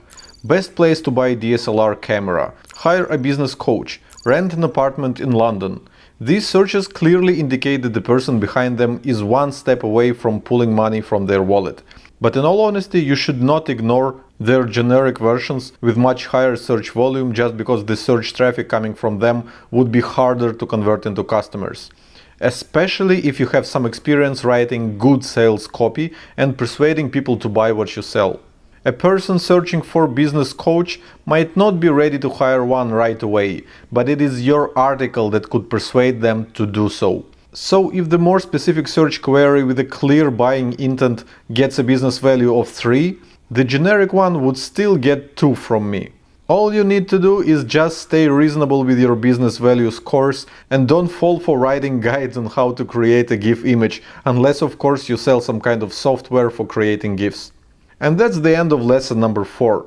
Now you should have a perfect understanding of where to get almost unlimited content ideas and how to vet them for search traffic potential, ranking difficulty, and business value. And in the next lesson, I'll show you how to make sure that your article is properly optimized for the search query that you're targeting. Sounds good? Then I'll see you in lesson number 5. Welcome to the lesson number 5. How to optimize your article for a target keyword and generate maximum search traffic with it. Here's what we're about to cover. The all-important searcher intent and how to match it with your article. How to optimize your article for a given keyword so that to make it perfectly relevant in the eyes of Google. How to squeeze maximum search traffic out of your article. And finally, how to audit your existing content and get the most out of it. So let's go! Part 1. What is searcher intent and how to match it? In lesson number 3, I said that the biggest mistake that keeps bloggers away from getting search traffic is writing articles about things that no one is searching for. Well, as soon as newbie bloggers learn about the keyword research and how to identify the total search traffic potential of a certain topic, which we have covered in lesson number 3, they start making their second biggest mistake, targeting the wrong keyword. How is that even possible, you may ask? Well, let me share a quick story with you. Once upon a time, we received a guest post pitch from one of our customers. He wanted to write a post on how to use Ahrefs for advertising research. We have this page search section in Ahrefs Site Explorer tool, which shows you the keywords that the target website is advertising for via Google AdWords, along with their ads and landing pages where they send this paid traffic. And this is what he was offering to cover in his guest article, along with some nice examples. I thought it would be nice to have a post on Ahrefs blog featuring this functionality, so I forwarded this email to my team and asked to do a quick keyword research and find a good keyword that we could possibly target with that guest article. And they got back to me with the keyword advertising research, which has the monthly search volume of 450 searches per month in the US and around 100 visits from search to some of the top ranking results. So that's a green light, right? Wrong. By looking at the top 10 ranking pages for this keyword, I can see that they talk about advertising research in general, while the guest article that we were suggested was going to talk about researching the AdWords pay-per-click strategies of your competitors, which is a very specific and narrow topic. I mean, people who are searching in Google for advertising research are not necessarily interested in pay-per-click advertising specifically. Otherwise, they would Google for pay-per-click advertising research, right? So we would make a big mistake if we try to target the keyword advertising research with an article about pay-per-click advertising research. That article would not meet the so-called searcher intent, which Google can easily figure out by looking at how users behave after clicking on your article in the search results. They would simply bounce if they won't see what they were looking for. So which search query would be the right one for that article? I brainstormed a few relevant searches, tested my assumptions in Keywords Explorer and got this: AdWords competitor analysis, pay-per-click competitor analysis, pay-per-click competitor. Sure, the search volume on all three of them is not particularly exciting, but at least they are perfectly relevant to the suggested guest post. And the top ranking pages for these keywords do get a little bit of traffic from search according to Ahrefs, which I'm reminding you is always an underestimation. Unfortunately, we didn't end up publishing that article, so I can't show you the results, but at least I have a cool story that illustrates the importance of targeting the right searcher intent. Way too often newbie bloggers would try to optimize their article for the keyword with the highest search volume, ignoring the fact that their article doesn't really match the intent of the people who are searching for that keyword. And while they think they're making a smart decision, they're actually shooting themselves in the foot, because Google is pretty smart at figuring out what people want when they search for something. And if your page doesn't give them that, it won't rank at the top. So if you have a great article idea, but there's not much search demand for the topic, don't try to trick Google and optimize it for something it is not, a broad topic with high search demand. You should pick the most relevant search query, even if the search volume seems low. At least this way you get a good chance of actually ranking for that keyword and getting some highly relevant search traffic. Here's a small exercise that will help you to reconfirm that you're targeting the right keyword. Take the draft of your article and send it to a few friends or co-workers, asking them what it is about. The words that they will use to describe your article will help you understand what kind of search queries it deserves to rank for in Google. But what if you don't have an article yet? What if you just discovered a cool keyword and you want to write an article on that topic and make sure it would perfectly match the searcher intent? In this case, the best thing you could do is put yourself in the shoes of people who would search for that keyword in Google and ask yourself a few simple questions. What are people looking for when they search for that keyword? What goal do they have in mind? What is their motivation? What kind of search result would perfectly satisfy them? In other words, think of the searcher intent behind that keyword. For many keywords it is plain obvious, like how to tie a tie. Clearly, people need an instruction on how to do that, preferably visual, because it's almost impossible to explain that with words. But sometimes the searcher intent can be quite ambiguous, like the keyword violas. It can be a music instrument or a flower. And if you are unsure about the right searcher intent for some query, the best thing you can do is put it into Google and see what comes up. Google has invested years of work and billions of dollars into figuring out what people mean when they type something into the search bar.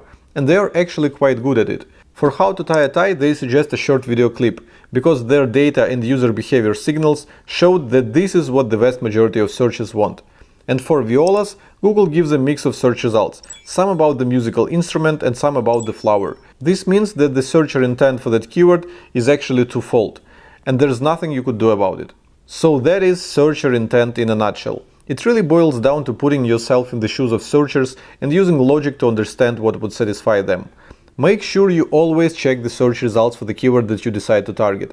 If the pages that rank there are entirely different from what you were going to say, you probably misunderstood the searcher intent behind that keyword. And once you choose the right keyword for your article, here's how you optimize for it. Part 2. How to optimize your article for a given keyword. So you have a great keyword in mind and you're absolutely sure that you're going to match the searcher intent with the article that you're about to write. How do you optimize your article for that keyword? Well, you don't. I mean, if your article perfectly matches the searcher intent for that keyword and gives people exactly what they are looking for, that is nearly 80% of all optimization work. Yes, Google is just a machine, and it is not smart enough to actually read your article like a human being and understand why it is better than thousands of other articles on the same topic. But Google isn't dumb either.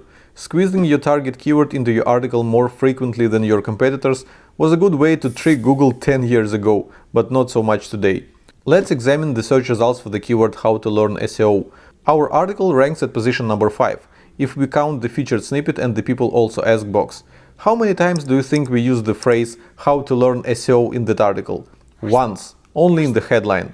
So maybe that's why we don't rank number 1 for "how to learn SEO" search query. Maybe the competing pages use this keyword more frequently in their content. Let's see. And no, both articles that rank above us have 0 mentions of that keyword. So why do they rank so high then? That's because Google has enough technology and enough ranking signals to be able to find the most relevant page for a certain search query without relying on how many times that keyword was used on a page. In fact, we have studied the top 10 ranking pages for 2 million random search queries, and what we discovered was quite fun. 75% of all pages that ranked in Google Top 10 don't have even a single mention of the search query that they rank for anywhere on the page. Back to our example with "how to learn SEO" search query. Google is smart enough to understand that phrases like SEO Learning Center or online resources for learning SEO are perfectly relevant to what the user is searching for, even though they don't match the search query word for word. This is why I suggested that by nailing the searcher intent with your content, you automatically do 80% of all optimization work. Your article is likely to have enough synonyms and relevant words and phrases for Google to be able to understand what it is about. So does that mean you should ignore any kind of keyword optimization and write as you please? Not really. The rule of thumb is to use your target keyword, or at least the most important words of your keyword, in the following places: URL, title, headline, and content. Let's go back to the search results for "how to learn SEO." The main words of the keyword are obviously "learn" and "SEO." All of the top 10 ranking pages have the word SEO in their URLs and titles. As for the word "learn", some of the pages have it in their URLs and titles, and others get away with synonyms and closely related words like resources, tutorial, training, teach. So, as you can tell, Google allows you quite some flexibility in keyword targeting. That is why, by simply matching the searcher intent with the content of your article, you're already making it 80% relevant to the search query, because you are already using all the right words. I'd say that further refining your URL, title, headline, and content will probably move the needle by another 10%. This percentage is quite arbitrary, there's zero science behind it, but you get the idea. And I'm sure you want to learn about the final 10%. There's a great article by Cyrus Shepard where he explains rather advanced things like TF-IDF, which stands for term frequency inverse document frequency, semantic distance in term relationships, co-occurrence and phrase-based indexing, entity salience, etc. There's also a great article by Dr. Pete that shines a bit of light on how Google reads and understands your search queries in order to find the most relevant search result. Both of these posts are absolutely great reads, and I highly recommend you to check them out if you're serious about SEO, but at the same time they're just scratching the surface of how Google really works. Their algorithms are much more complicated. So, unless you're a professional SEO, I don't recommend you to get carried away with advanced on-page SEO tactics, which are quite technical. The foundation of your success in search is the actual content, not the SEO enhancements that you apply to it. To win in the search results today, you need to be an authority and expert on the topics on which you are writing. And if your article is objectively better than what already ranks in Google Top 10, you should be there soon.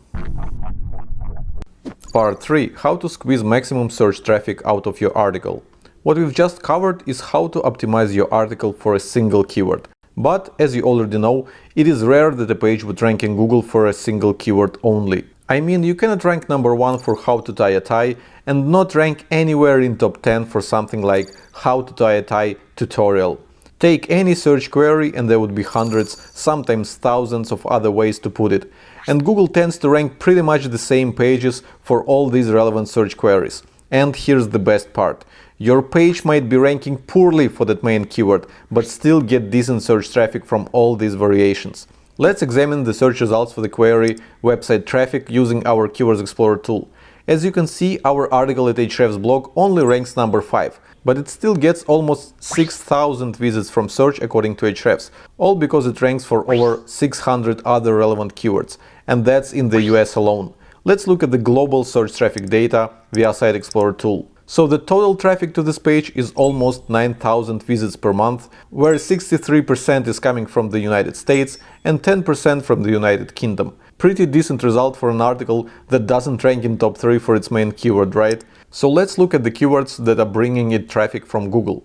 Website traffic, check website traffic, website stats, website traffic estimator, website popularity, how to see how much traffic a website gets. That's a pretty wide range of search queries that it ranks for. I mean, things like website popularity and website traffic estimator are not so closely related, but Google decided that our article is worth ranking for both of them. Oh, and should I say that our article doesn't mention any of these two search queries? That's because we are practicing what we preach and focus on creating great in-depth authority content rather than filling it with hundreds of keywords. But who doesn't want more traffic, right? So here's how we are going to optimize this article for maximum search traffic. Number 1, we need to study the keywords that we already rank for and make sure that we mention them in our article. Like I just showed you, our article ranks for search queries like website popularity and website traffic estimator that are not even present anywhere in our article. But don't get me wrong, we're not going to stuff our article with every keyword variation that we want to rank for. We're going to think of a natural way to rewrite our article mentioning these things. We're mostly looking for keywords that could be turned into a few additional paragraphs in our article, and website popularity seems like a great topic that we could expand on. Second, we need to study the keywords that competing pages rank for, but our page doesn't. To do that, I'm going to use our amazing content gap tool that can be found within Site Explorer. So I'll start with the keywords that 2 pages above us rank for, but our page doesn't. And here are a few search queries that seem promising. Website traffic report, track website traffic, measure website traffic. These things easily deserve a few paragraphs in our article that will add value to anyone reading it. And finally, 3. We need to study other popular searches relevant to our main search query. For that purpose, we have quite a few reports in Keywords Explorer under the Keyword Ideas section. And you can also use Google Keyword Planner tool, which will suggest quite a few interesting keywords to consider. All in all, the goal here is to study the things that people are searching for related to your main topic and try to expand your article based on that knowledge. In fact, this is how you should be writing your articles in the first place. Study what people are searching for and create an outline for your article based on these searches. This will help your future article to rank for all these searches and get maximum search traffic from Google. This is probably the best advice that I can give you in terms of optimizing your article for Google. Knowing what people search for around a specific topic will help you create an amazingly useful article for these people. And here's where you should start applying everything that you've just learned from this lesson. Part 4. How to perform an SEO audit of your published content. In the previous lessons I showed you how to find amazing content opportunities with huge traffic and business potential. And now you also know how to squeeze the most traffic out of these opportunities. So you must be keen to pick a new topic and write an amazing new article for your blog, right? Well, let me stop you right there. If you're looking for a quick win, the best thing you can do is audit the content that you already have on your blog. And here's why.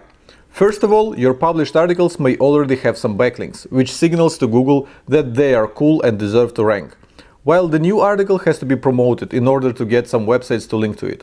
Secondly, your competitors most likely don't bother updating their content. So if the top-ranking articles for your target keyword seem outdated, you can often outrank them by making your article up-to-date and republishing it as if it was brand new. Google will usually reward fresh content with higher rankings. I see this happen quite often. And finally, your past articles might be simply targeting the wrong keyword and therefore not bringing you any traffic. Figuring out the right searcher intent and re-optimizing your article for the right keyword can do wonders to your search traffic. So here's how you audit your existing content. Go through every published article that you have on your blog and assign it to one of the 3 following groups. Group number 1, update. These are the articles that already bring you some nice traffic from search. I'm pretty sure each and every one of them could be improved somehow, using the tactics that you've just learned. Even your best performing articles can be updated and improved. Take a moment to think about it. Most bloggers never bother improving their top performing articles, and that's a huge mistake, because the guys who rank below you are most likely working hard to outrank you. Group number 2, merge. It doesn't make much sense to have multiple articles on the same topic. It's always better to have one great in-depth article other than 5 mediocre ones. Especially if those duplicate articles have some backlinks. You can use 301 redirects to point these backlinks to your main article on the topic and help it rank better. Group number 3, delete. This group is optional, but here at Ahrefs blog we have deleted nearly half of our old articles. The primary reason for doing that was that these articles were massively outdated and didn't bring any search traffic at all. So deleting them didn't make any difference to our traffic. However, some people believe that getting rid of your underperforming content makes Google love your website more. I cannot prove or disprove that statement, but if I were in charge of Google, I'd definitely use something along these lines as a ranking signal. And that's pretty much it. I'm sure you have many great articles on your blog that could be further improved. Do it and you'll see a nice traffic boost in the next few weeks. And then you can go ahead and publish some new amazing articles using all the tactics and strategies that you've learned so far in this course. Speaking of writing amazing articles, that is exactly what we are going to cover in the very next lesson. Sounds good? Then I'll see you there. Welcome to the lesson number 6, how to create great content that promotes itself. Here's what we're about to cover. First of all, I will explain why your content has to be great in the first place. Then I'll give you some actionable advice on how to create the kind of content that people will care to read and share with others. And finally, we're going to talk about creating unique content that will help you to stand out. So let's go. Part 1. Why your content has to be great. I already gave you a ton of great tips on keyword research and how to discover great topics to write about on your blog. And I'm about to teach you how to promote your content and how to build backlinks to your content so that it would rank high in Google and bring you passive search traffic every single month. But there's something in between which is insanely important for your blog's success, and that is creating great content. I know, you've probably heard this advice 1,000 times and your first reaction would be, Tim, please, let's skip that and move on to the stuff that matters. But it is the stuff that matters. The quality of your content predetermines the very success of your blog. If your content is awful, all the promotion and link building tactics that I'm about to share with you won't work. As well as the other way around, if your content is top-notch, you'll have to work a lot less promoting it. The word of mouth will do the job for you. So to recap, great content promotes itself, while awful content is awfully hard to promote. Let me give you a few good examples from Ahrefs blog. I'm sure you know Reddit. This is an online community where a lot of very smart people are hanging out, and they are very skeptical most of the time. So if there's something wrong with what you posted there, you can be sure that they will be very vocal about it. And here's the thread where someone has posted an article from Ahrefs blog. When I saw that it has 20 comments, my first thought was that Redditors were grilling us.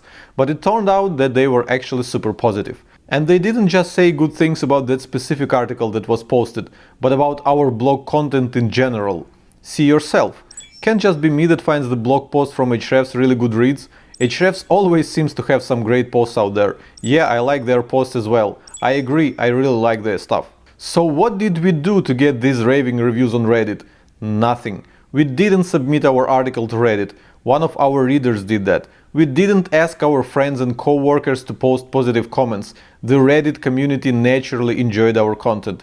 As you can probably tell, we got quite a bit of traffic from this Reddit thread. And it all happened with zero intervention from our marketing team. All we had to do is publish a great article on our blog, and the promotion on Reddit happened naturally. Here's another example. You may know the Growth Hackers community, where some people submit the content they enjoyed and others check it out and upvote it if they happen to like it. Then the most upvoted articles of the week are being sent via email to all members of the community, and that is hundreds of thousands of people.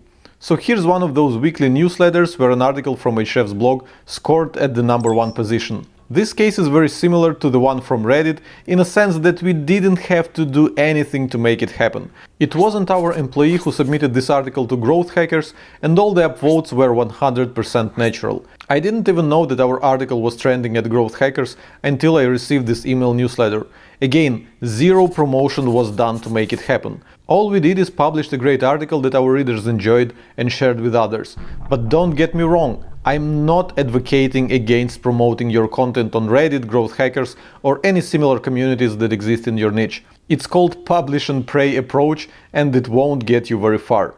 I do recommend you to be active everywhere where your target audience is hanging out, and promote your content to these people whenever you get a chance. With these two examples, I was trying to illustrate how much easier it is to get traction at these communities when your content is objectively awesome. So instead of spending your time looking for secret marketing tactic that will help you to hijack these communities, you should instead put all this time into making your content as awesome as possible, because this is the single best way to conquer any audience and turn them into your fans. Your goal is to make your content so awesome that anyone reading it would want to share it with someone else. I love what Leo Widrich, the co-founder of Buffer, tweeted the other day. When writing a post, I get into a mindset to answer just this one question with a yes.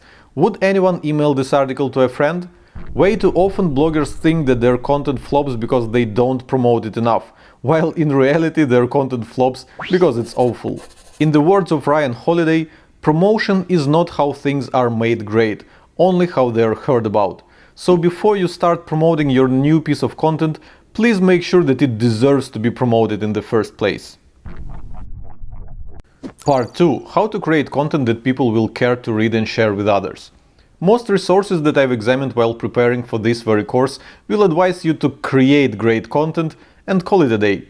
I mean, what does it mean to create great content? Ain't the content you create great already? And how do you know if it's not? Well, I don't consider myself to be a content marketing superstar, but in the last few years I managed to make Ahrefs' blog one of the best ones in the SEO space. And I think along the way I figured a few ingredients that will make your content great. Here they are: quality, uniqueness, and authority. Let me expand on each of them one by one. Quality. In all honesty, there's no shortage of advice on how to improve the quality of your content. So I'll just do a brief recap of the things that I'm sure you're already well familiar with. Here they are. Number 1. Learn to write well. Writing is a skill that almost anyone can learn and master. Think of playing a guitar. When you first try it, you surely can produce some sounds, but it can hardly be called music.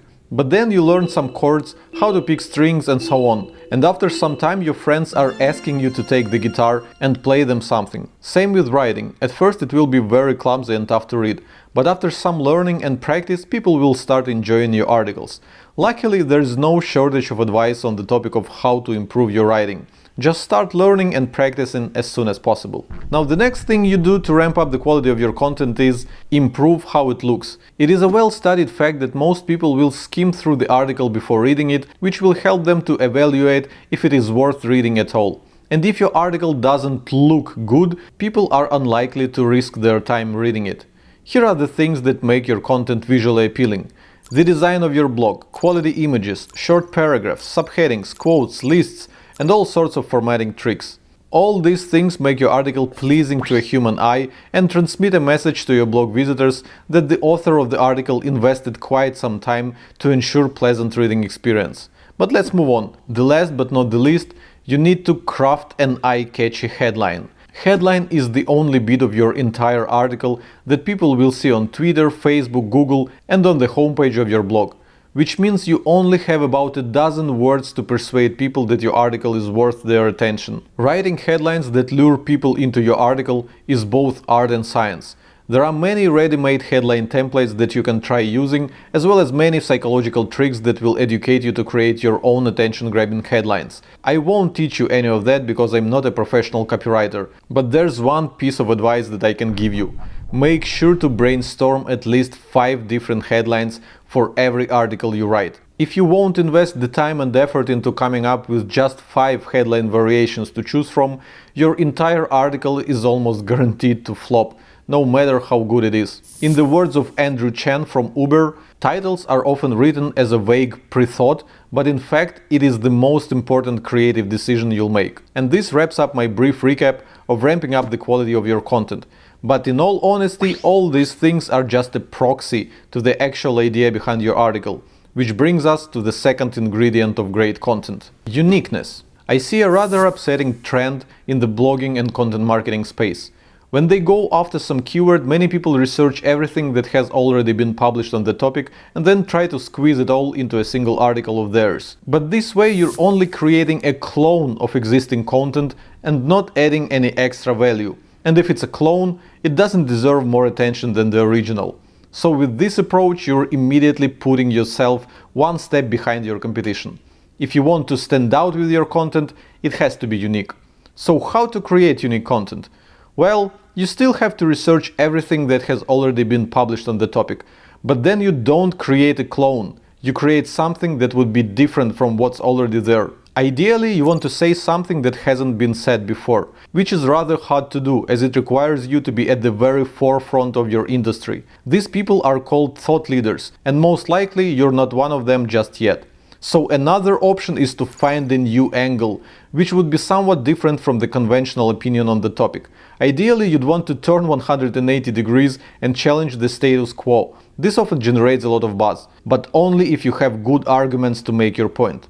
And finally, if the above is not an option, you might simply try to explain the topic better. You might not be the thought leader of your industry, but you might be a great writer, teacher, and storyteller. If you invest enough time into finding better arguments, better proof, and better examples, you do have a chance to outperform the original piece on that subject. And now, here goes the last ingredient of great content: authority. Like I just mentioned, in order to say something entirely new and unique, you have to be at the very forefront of your industry. You have to be an authority in your niche. Let's say I do a few weeks of research and write a cool article on the topic of colonization of Mars. Would you read my article on the topic, or would you prefer to learn about the colonization of Mars from someone with more authority in that subject? Like Elon Musk, for example. If you go to YouTube and search for his talks on that subject, you'll see that they get millions of views. That's because Elon Musk is probably the most qualified person in the world to talk about the colonization of Mars. So you know he can teach you a lot of things that you won't be able to find elsewhere. Hence the crazy amount of views. And that is a nice illustration of the impact that authority and credibility have on the content that you create. But what if you're not the Elon Musk of your industry? Does that mean that you're doomed to oblivion? Not at all. There's a simple trick to hacking authority that writers have been using for ages. Take a look at this article at Wait But Why that explains the colonization of Mars start to finish. It is super long, so you'll need a rather compelling reason to spend your time on it, right? Well, how about that? This article was co-written by Elon Musk. I bet now you're thinking that every paragraph of this post is totally worth your time, right? That's how you hack authority. If you're not the best person to talk about a certain subject, find that best person and interview them. Obviously, it is almost impossible to get a hold of a person like Elon Musk and interview them for your article. But I'm sure that whatever industry you're in, there are many high-profile people who are easily accessible. Think about journalists. This is one of the core duties of their profession, to find credible sources and use them in their writing. If you want to create great content, you need to be a journalist. Here's an example of our own article at Ahrefs blog, where we try to answer a question: how to become a marketing manager. We could easily crank up an article on the topic in a few hours and call it a day. But instead, we took time to reach out to 10 high-profile marketers and use their advice to create a great resource on the topic. As you can see, we featured all 10 of them early in our article, so that to show our readers that there are quite a few very smart people behind what they're about to read. Part 3. How to create unique content that will stand out. As you can tell by now, I'm a big advocate of creating 100% unique content as opposed to rewriting what has already been published. If you will write about things that cannot be found elsewhere, your blog is almost guaranteed to be a success. But where do you find these unique things to blog about? I really like what Rohit Har, the CEO and founder of Priceonomics, said in his content marketing handbook. Authentic information that your company has access to is the currency of truly valuable content marketing. Sure, there may be more shareable content out there, cute animal pictures, snarky commentary, celebrity gossip, and the like, but that stuff won't get you customers. Information, on the other hand, will. It can be data that your company produces, insights you have because of your industry experience, or stories about the people you have access to.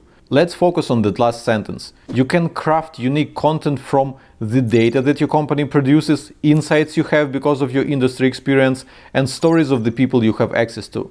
I do admit that it's easy for me to be an advocate of these things since I work at Ahrefs. We have tons of data that we can study, we have tons of unique insights that we can share, and we have access to the best minds of the SEO industry. But what if you're a newbie blogger and you don't have these kinds of luxuries? Well, actually you do. Anyone can collect some unique data about their industry. Anyone can come up with unique insights related to their industry. Anyone can connect with industry experts and get a bit of help from them. I know this because not too long ago I've been a newbie blogger myself. Take a look at this article that I wrote for my personal blog back then. I wanted to write a post about guest blogging, but there were a ton of articles on the topic already, published by well-known people with a ton of authority and a big audience. My only option to stand out among them was to do something entirely unique, which no one else did before me. Well, remember my advice earlier in this lesson? I decided to turn 180 degrees and challenge what all existing guides were saying about guest blogging. I wrote some guest articles before and I didn't see any of the outcomes that all these guides were promising I would get. So I could easily write a cool article based on my own experience in guest blogging. But why would people listen to some random blogger with zero credibility, right? As we've just discussed, people want to learn from authorities. So I followed another advice from this lesson.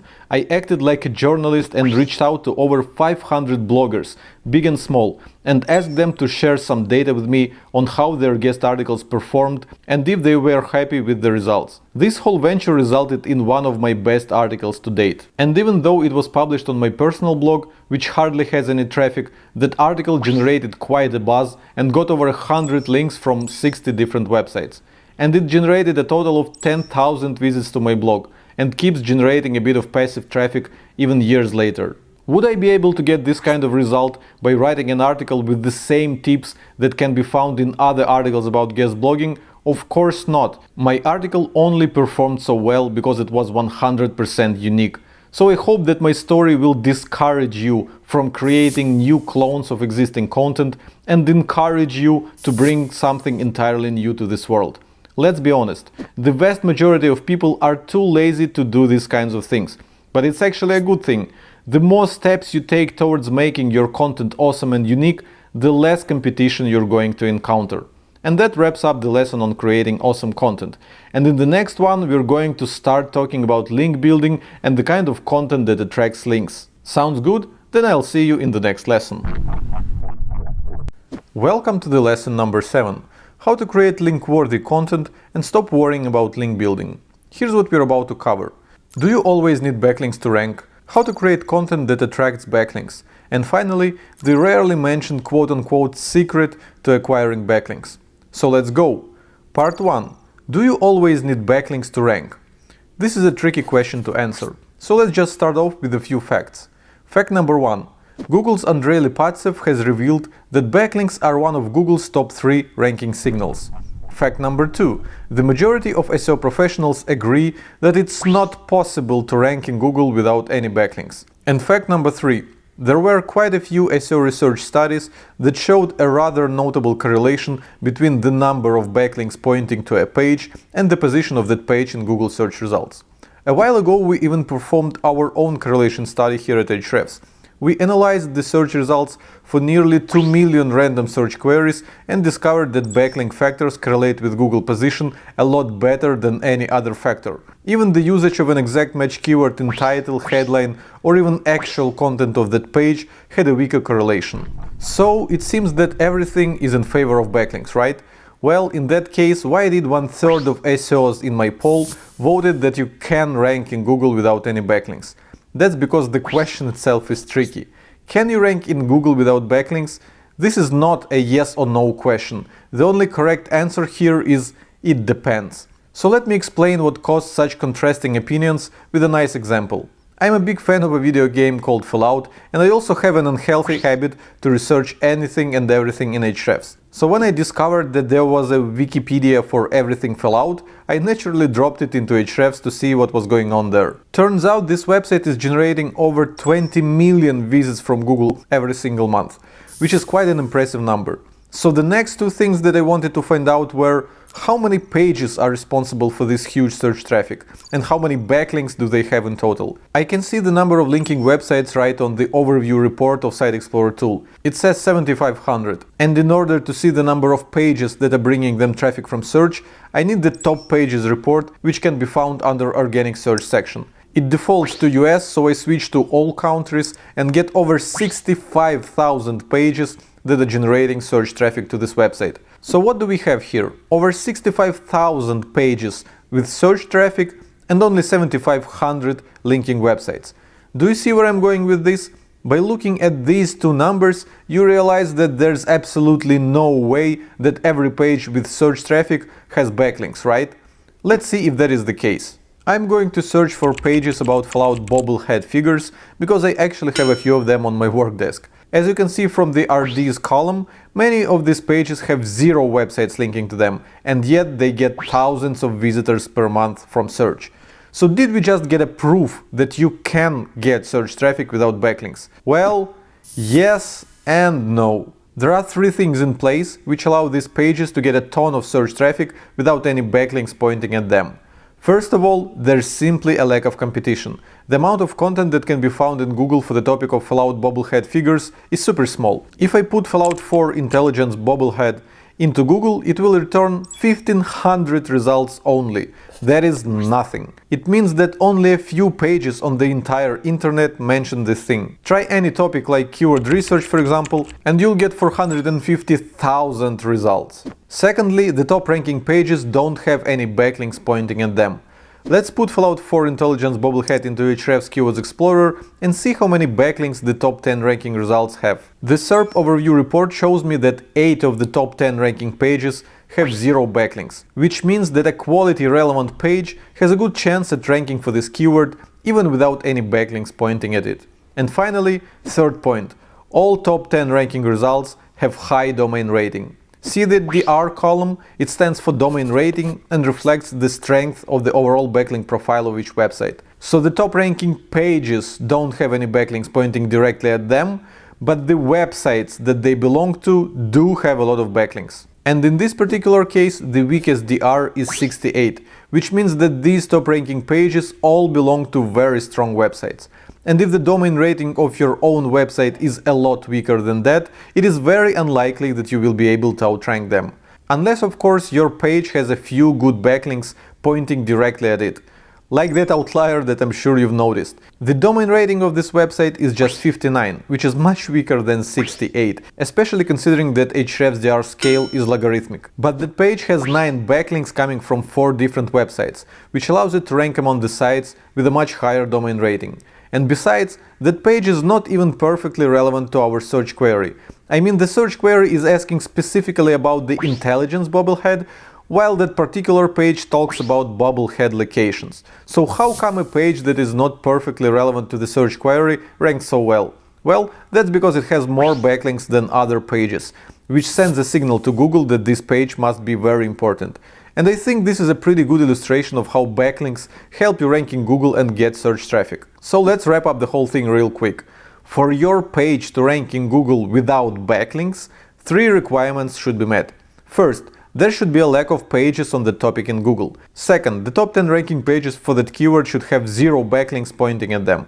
Third, the domain rating of your website should be higher or at least comparable to the domain rating of the top ranking websites. Obviously, I'm oversimplifying things quite a bit, but you get the general idea, right? And in fact, it almost never happens that a popular search query with good business potential would meet all 3 of these requirements. So in the absolute majority of cases, you will need backlinks pointing directly at your page in order for it to rank high in Google.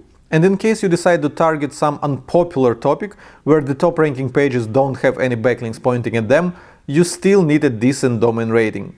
This indicates that your website has accumulated enough of the so-called link juice that can be transferred to other pages via internal links. And the natural question that comes up at this point is, how do I grow the domain rating or domain authority of my website so that the pages that don't have backlinks would still rank well in Google and generate search traffic?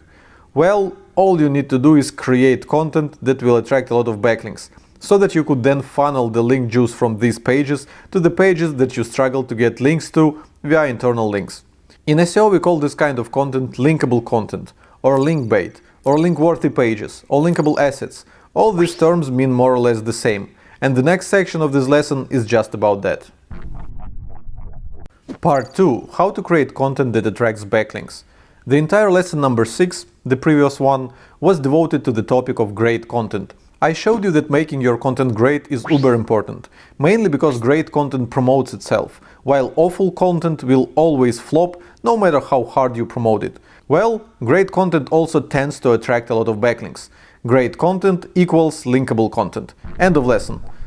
No, I'm just kidding. Great content doesn't always attract backlinks. There are a few more requirements that need to be met. At its core, linking is just a form of sharing. But just because a piece of content is great, this doesn't necessarily mean you will share it with others, right? Let's say you were struggling to tie your tie and found a great video that solved this problem for you. Would you then go ahead and tweet it? I don't think so. Linking to that video is even more unlikely, as it requires a lot more effort than a simple tweet. And besides, in order to link to a piece of content, you have to own some kind of web property where you can link from, which the vast majority of people don't have. This is why link acquisition is such a hard nut to crack. If you want your article to attract backlinks, you need to make your readers want to share it with others. Luckily, there has been a ton of research along the lines of how word of mouth works and what makes people want to share something with their social circles. Generally, the things that people enjoy sharing will fall into one of the 4 categories: emotion, utility, numbers, and stories. In the first group, you have content that will spark an emotion in you. For example, news will often take us by surprise, make us angry or make us upset. In very rare cases, it may also cheer us up. And once you feel that emotion, you naturally want to share it with others. Humans are social creatures, and we tend to pass our emotions on to each other rather than keeping them inside. The second group is all about utility. If we discover something particularly useful, we'll be inclined to share it with others. This is a way to earn the so-called social currency. If you provide value to the society by helping them solve their problems, the society will love you back. The third group is all about numbers. Numbers help us make a point and add credibility to what we say. That's why we like to reference research to solidify our argument.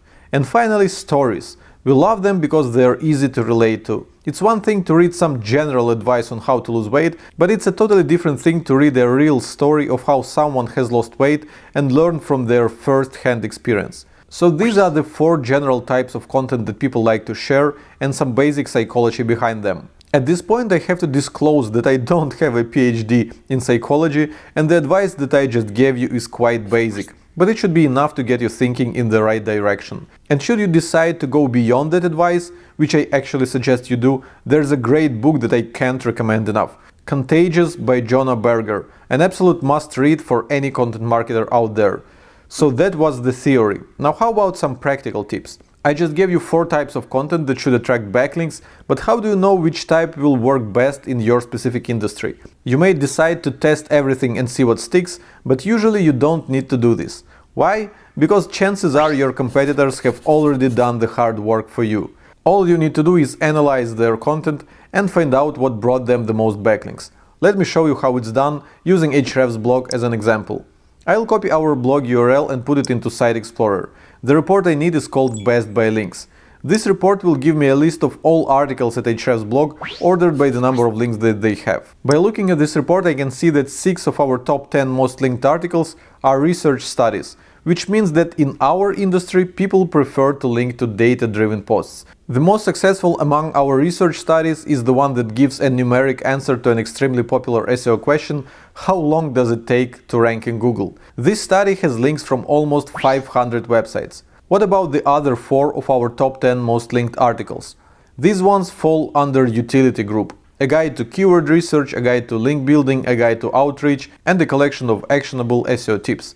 These are very detailed and very actionable guides that teach people different aspects of SEO, and because of their utility they brought quite a few links to our blog. This is how you analyze what tends to attract backlinks in your industry by studying your competitors. Just plug their site into Ahrefs Site Explorer, go to Best by Links report and look for patterns. Go try it now.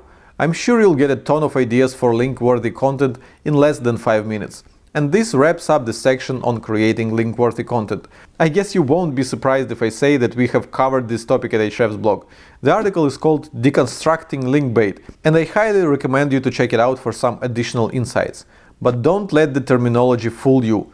Link bait, linkable assets, link-worthy content. These things sound like they generate backlinks out of the thin air, which is obviously not true. If you want your content to get links, you need to get some eyeballs on it first, because people cannot link to things that they don't know exist. In other words, even link-worthy articles require a ton of promotion in order to generate backlinks. And before I give you a list of the best content promotion strategies, here's one secret to acquiring backlinks that marketers rarely talk about. Part 3. The rarely mentioned secret to acquiring backlinks. I hope you've noticed that I'm using the quotation marks around the word secret. That's because it's not really a secret that someone would be purposefully hiding from you. It's rather an unsexy topic that marketing experts are unable to pitch to their audience. And you're about to learn why. Let's look at another poll that I did at our Facebook group. I asked what percentage of backlinks our customers were proactively building as opposed to acquiring them naturally. And over 30% of responders said that the majority of their backlinks come naturally. But let's define the term natural backlink. The definitions may vary from person to person, but in my opinion, a backlink can be called natural if you didn't make any effort to connect with the linking website or any person associated with it. Let's say you send someone a personal outreach email with a heads up about your article. You didn't ask for a link directly, but they have linked to your article anyways. According to my definition, that's not a natural backlink. You made a targeted effort towards acquiring a link from that specific website, so that link is considered manually built. But let's say you tweeted your newly published article and one of your Twitter followers linked to it from their website. In that case, it is a perfectly natural link. This time you didn't direct your efforts toward that specific person and their specific website. This was a broadcast message to your entire Twitter following. And we have arrived to that link acquisition secret that I wanted to share with you. You can acquire tons of natural backlinks by broadcasting your content to a big audience of your fans. Here at Ahrefs, we only build around 20% of our backlinks manually, while 80% of them come naturally as a result of broadcasting our content to a large audience of people. We have an email list of nearly 15,000 blog subscribers, we have built-in notifications in our software, which is used by tens of thousands of people daily, and we have a decent following on Twitter and Facebook. These three channels alone allow us to reach a rather substantial number of people without spending a single dollar. And then there's also paid reach. For every article that we publish, we have a decent advertising budget that we can use to reach relevant people on different platforms: Facebook, Twitter, Quora, LinkedIn, Pinterest, Instagram, etc. The more money we pour into our ads, the more people we're going to reach. So with every article that we publish at Ahrefs blog, we can easily reach a relatively large amount of people. And if your article is link-worthy, some of these people will naturally link to it. That is how almost every article that we publish ends up in Google Top 10 without any manual link building done by our marketing team. That is the unsexy secret to acquiring backlinks. Big audience of fans plus a solid advertising budget. I'm sure now you understand why I called it unsexy, because most people don't have a big audience of fans or any budget for content promotion.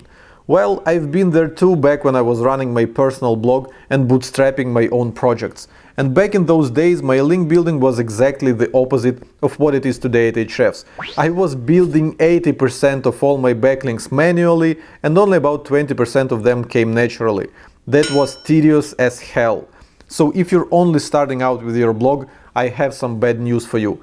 Up until you grow a large audience to broadcast your newly published content to, or allocate some money to pour into ads, you'll have to build most of your backlinks manually. The takeaway: start building your audience as soon as possible. The sooner you build a large audience of people who you can easily reach with your newly published content, the sooner you can let go all of those tedious link building tactics. Speaking of which, the topic of our next lesson is content promotion. Sounds good? Then I'll see you in the next lesson. Welcome to the lesson number 8. How to promote your content and make it rank high in Google. Here's what we are going to cover in this lesson. 4 common content promotion mistakes, the best content promotion strategies, and how to compete with the big guys in Google search results. So let's go! Part 1. 4 common content promotion mistakes. Let me ask you a question. What goal do you have in mind when promoting your content? For the vast majority of people, the goal of content promotion is to get as much traffic as possible to their newly published article. And they're super happy and satisfied if they manage to beat the traffic record of a previously published one. That sounds like a great goal to pursue, which aligns perfectly with the goal of growing your blog and your business, right? Well, no. If your only goal with content promotion is generate short-term traffic, I suggest you to go back and watch this course again, starting from the very first lesson. Because by focusing on short-term traffic, you're focusing on the spike of hope, which, as we have discussed in those first lessons, will eventually fade to nothing anyway, taking you back to where you started. If you want your blog to grow, you need to focus your efforts on building passive, consistent traffic, which you get by pushing your articles to the top of Google search results. And that is pretty hard to do, I must say. Guess how many articles reach the front page of Google in a year after being published? 5.7%. And by reach the front page of Google, I mean ranking for at least a single related keyword, not even the main topic that they're targeting. This percentage comes from a study that we carried out last year. We tracked the performance of 2 million newly published pages, and it turned out that only 5.7% of them were seen in Google Top 10 for at least a single keyword within a year from being published. This means that a staggering 94.3% of all newly published pages never reach the front page of Google and never get any search traffic at all. Can you guess why? That's because most people prefer to rely on the publish and pray approach and hope that their pages will rank in Google by themselves, which obviously never happens. In the previous lesson, we have discussed that your website cannot rank in Google without backlinks, which leads us to the conclusion that the primary goal of your content promotion should be to build quality backlinks to your content so that it will start ranking in Google. And this brings us to the first mistake of content promotion. Mistake number 1. Focusing on short-term traffic over backlinks. But wait a minute. Didn't I say in the previous lesson that the articles at Ahrefs blog acquire 80% of their backlinks naturally as a result of generating traffic to them and expecting some of these people to link to us? Which means that generating traffic basically equals acquiring backlinks. So how come I am now saying that you should not focus on traffic? Well, the thing is, this equation is only true for big and established blogs and won't really work for those who are just starting out. Let me give you 3 reasons why. Reason number 1. Only a tiny percentage of all your visitors will link to you. From my personal experience, acquiring 1 natural backlink for every 1,000 visitors is a pretty good result. So if you want to get just 10 natural links to your article, you should aim for at least 10,000 visitors to that specific article. If that math doesn't scare you, go for it. But for most newbie bloggers, 10,000 visitors to a single article is far from achievable. Reason number 2. People tend to link to websites that they know and trust. This explains why Wikipedia has a ridiculous amount of backlinks and their articles are super hard to outrank. Most people would prefer to link to a Wikipedia article over a similar post on a blog that they've never heard of before. No one wants to risk sending their readers to some questionable website, right? That's why brand new blogs struggle to acquire new links naturally. And finally, reason number 3. Most people don't have a website to link from. It's easy for me to talk about acquiring natural links, while Ahrefs blog belongs to the internet marketing niche, where almost everyone owns a website, usually even more than one. But in many other industries that is not the case, which makes natural link acquisition nearly impossible. So, as you can tell, turning traffic into natural backlinks is the kind of luxury that is only available to well-known established websites, and the success largely depends on the type of industry you're in. If you're not in the fortunate position of being a well-known and established website, I'm afraid you'll have to manually build your backlinks rather than wait for them to come naturally. And I'm about to share quite a few actionable link building strategies with you, but not before we discuss 3 more mistakes of content promotion. Mistake number 2. Giving up content promotion too early. Most bloggers have a so-called content promotion checklist that they reference when promoting every new article that they publish. It usually looks like this. Send a newsletter to email subscribers, post on social networks, Twitter, Facebook, LinkedIn, Pinterest, etc., submit to Reddit and any relevant forums and communities, reach out to everyone who was mentioned in the article, etc. Some bloggers have more items on their checklist than others, But as soon as that list is completed, they forget about that article and move on to a new one. And that is a big mistake. You should not quit promoting your article just because you're out of the items in your content promotion checklist, no matter how big that list is.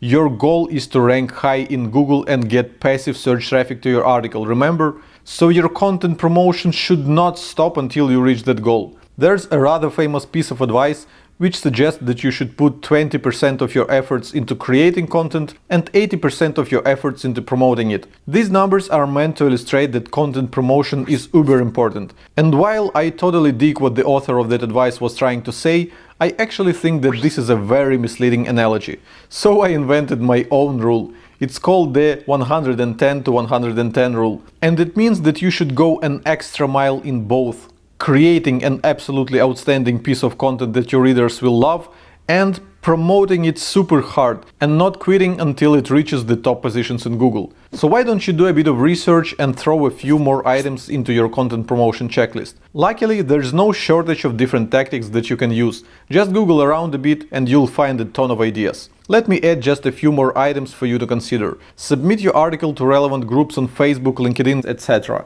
Mention it in relevant conversations on public Slack channels. Repurpose your content into different formats, video, audio, slides, images, and syndicate it to proper websites with a link to the original. Reach out to everyone who has linked to articles on the same topic. Reach out to everyone who has published articles mentioning that topic. Publish a guest post that references that article and make people want to check it out. And here's something very important. Most of the strategies can only be used once, but some of them can be scaled almost indefinitely, like guest posting. What stops you from publishing more and more guest posts that each link to your article, thus helping it to crawl up the Google rankings? Same with outreach. It scales rather well and it's a great way to get quality backlinks. We are going to cover both of these strategies later. And now, mistake number 3, abandoning your old content. Imagine the following situation. A year ago you have published a great article. You promoted it a lot and got some nice backlinks that helped it to rank in Google Top 5 for its main keyword. Ranking in Top 5 is a very good result, so you decided that your job here is done and moved on to creating new content, never bothering to revisit that article again. That doesn't sound like a bad scenario, right? Well, first of all, why would you settle with any Google position but the very first one? I mean, if that article brings customers to your business, you wanted to get as much relevant search traffic as possible, right? And besides, if the search query that you're targeting has some good business value, you can be sure that sooner or later your competitors will try to outrank you with their own articles. In other words, abandoning your content is a no-no. But what are your options? You cannot just keep promoting the same article with the same content promotion strategies because you're only going to irritate people this way. Well, there's a loophole that you can use. After your article has been live for a few months, you should revisit it and find ways to make it better. And once you update your article, you can re-promote it again with the same content promotion strategies as if it was brand new. Here at Ahrefs, we only spend half of our time and efforts on creating new content. The other half goes into updating our old content. Here's why we do that. First of all, if the article gets traffic from Google, we want to make sure that our visitors are getting the most up-to-date information on the topic. Letting our articles age results in a bad user experience. Secondly, the mere act of updating your article with fresh information sends a positive signal to Google and often leads to better rankings on its own. And finally, in most cases, our updates are quite substantial.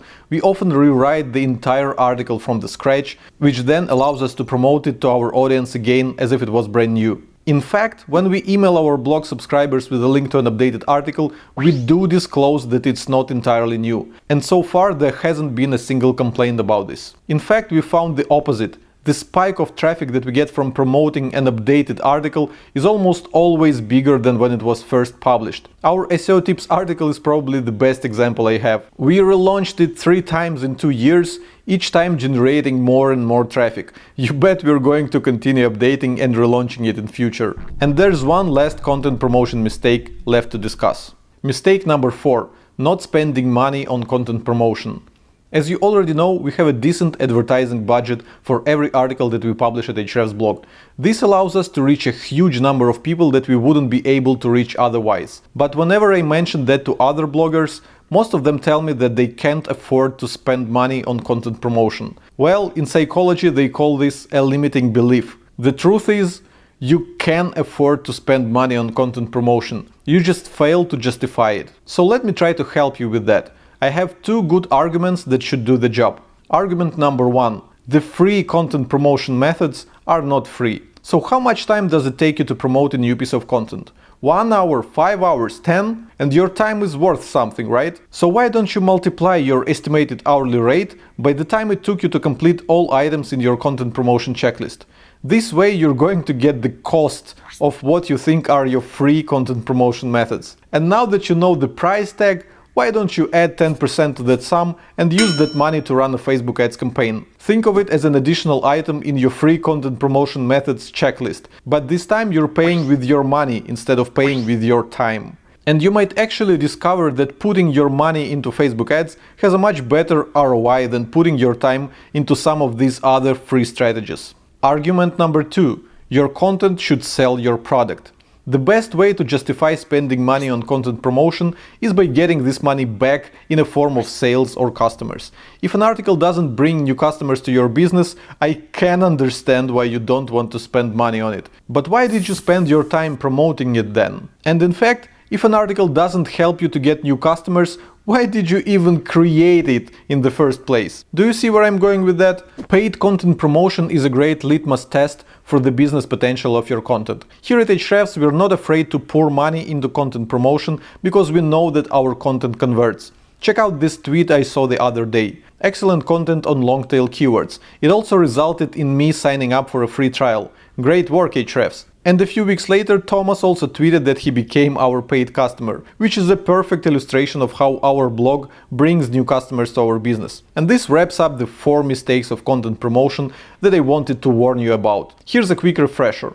Mistake number 1: focusing on short-term traffic over backlinks. Mistake number 2: giving up content promotion too early. Mistake number 3: abandoning your old content. Mistake number 4: not spending money on content promotion. And now it's time to review the actual content promotion strategies.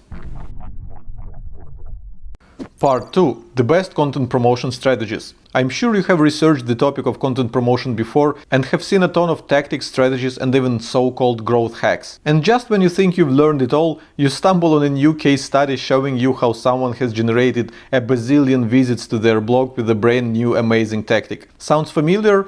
Well, you're not going to get any of that in my course. First of all, it's very important to understand that there's no tactic or strategy that will make an awful piece of content popular. The quality of your content always comes first. And secondly, if your content is objectively awesome, it will promote itself, which is something that we have covered earlier in this course, and I showed you quite a few examples from our own blog. So instead of pitching you some super smart secret ninja killer content promotion tactics that will make you a superstar by tomorrow, I'm only going to briefly review a short list of the most popular content promotion strategies and explain what they are good for.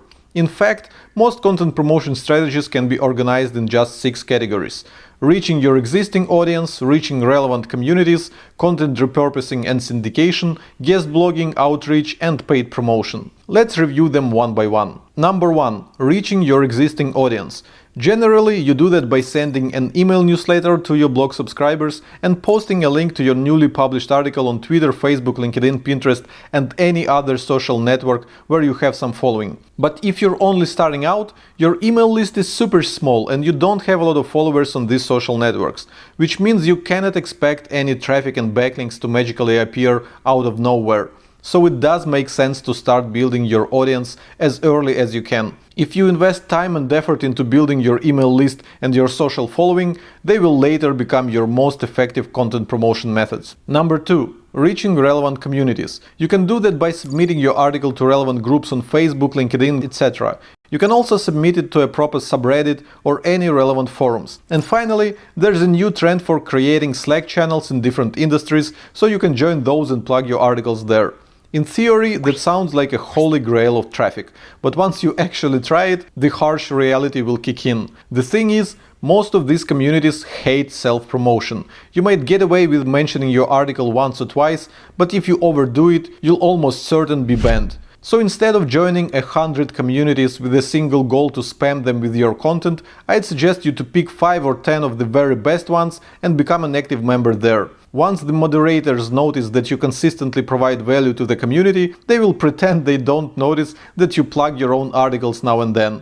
And besides, if you make enough friends within each community, they will start plugging your articles into conversations without you having to do that yourself. Number 3. Content repurposing and syndication. It's not too hard to repurpose your content into different formats: audio, video, slides, images, etc., and then submit it to appropriate platforms. Even if no one will ever find your content there, you still get a bunch of nice backlinks to your article, right? And besides, if the original content is awesome, why should the repurposed version be doomed to oblivion? Back in 2016, we have published a cool tutorial teaching people how to do SEO audit. To this date, that article has generated over 60,000 visits. But guess what? We also created a short 15-minute walkthrough based on that very article and published it on YouTube. That video has generated 10 times more views than the article. That's over 600,000 views. In fact, a lot of the traffic to our article was actually generated by this video. It ranks number 1 in YouTube for the keyword SEO audit and keeps generating more views and more traffic to our blog every day. I've also seen similar results from repurposing your content into a SlideShare presentation. And you might also consider repurposing the best articles from your blog into a podcast. In other words, you should try a few of these formats and see what works best for you. Number 4. Guest blogging. I don't think I need to explain guest blogging to you, right? In my opinion, it is one of the best ways to get high quality backlinks and sometimes even a bit of nice referral traffic to your blog. I won't expand on this topic right now, as we're about to have a full section on guest blogging in the very next lesson. If you have a hard time getting published on other blogs, you can try answering relevant questions on Quora or any other Q&A sites that exist in your niche. Or you can simply leave comments on other blogs referencing your own articles.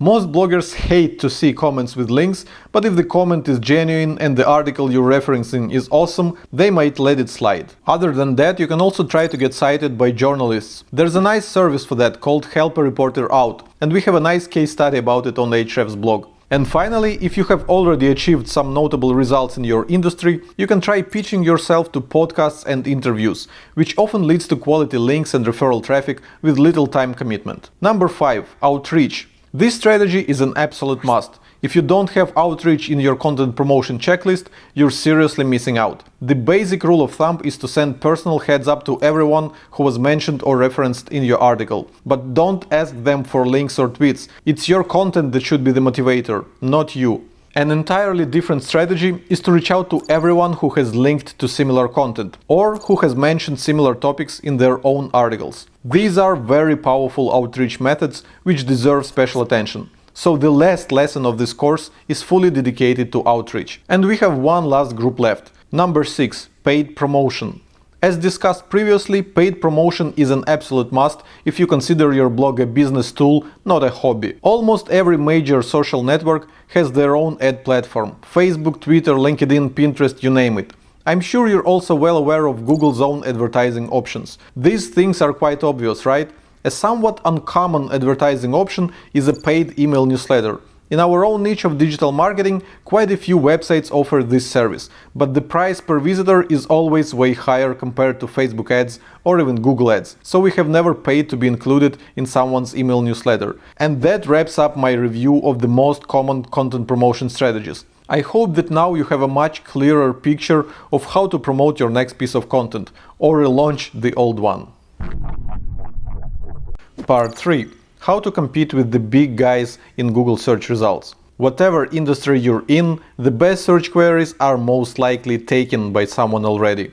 And that someone is usually a big established website that is better than you in every possible way. They have a strong brand, full of credibility and trust. They have a lot of resources for creating amazing content. They have a big loyal audience to whom they can promote their content and get links from. They have a huge advertising budget to reach insane amounts of people. And to make matters worse, they already rank at the top of Google for all those juicy keywords that you wish to rank for. Which means that they get highly relevant, consistent traffic to their pages every single month. Which means that some of these people will end up linking to these pages. The mere fact that it ranks number 1 in Google makes their page worthy of a link. And then a consistent flow of new backlinks will obviously strengthen the leading position of their pages in Google search results. That is a very discouraging cycle, right? I call it the vicious cycle of SEO. Take any page that ranks in Google Top 3 for a popular keyword and put it into a Hrefs Site Explorer tool, like this guide to keyword research from Moz. Does it get a bunch of new backlinks every week because they actively promote it?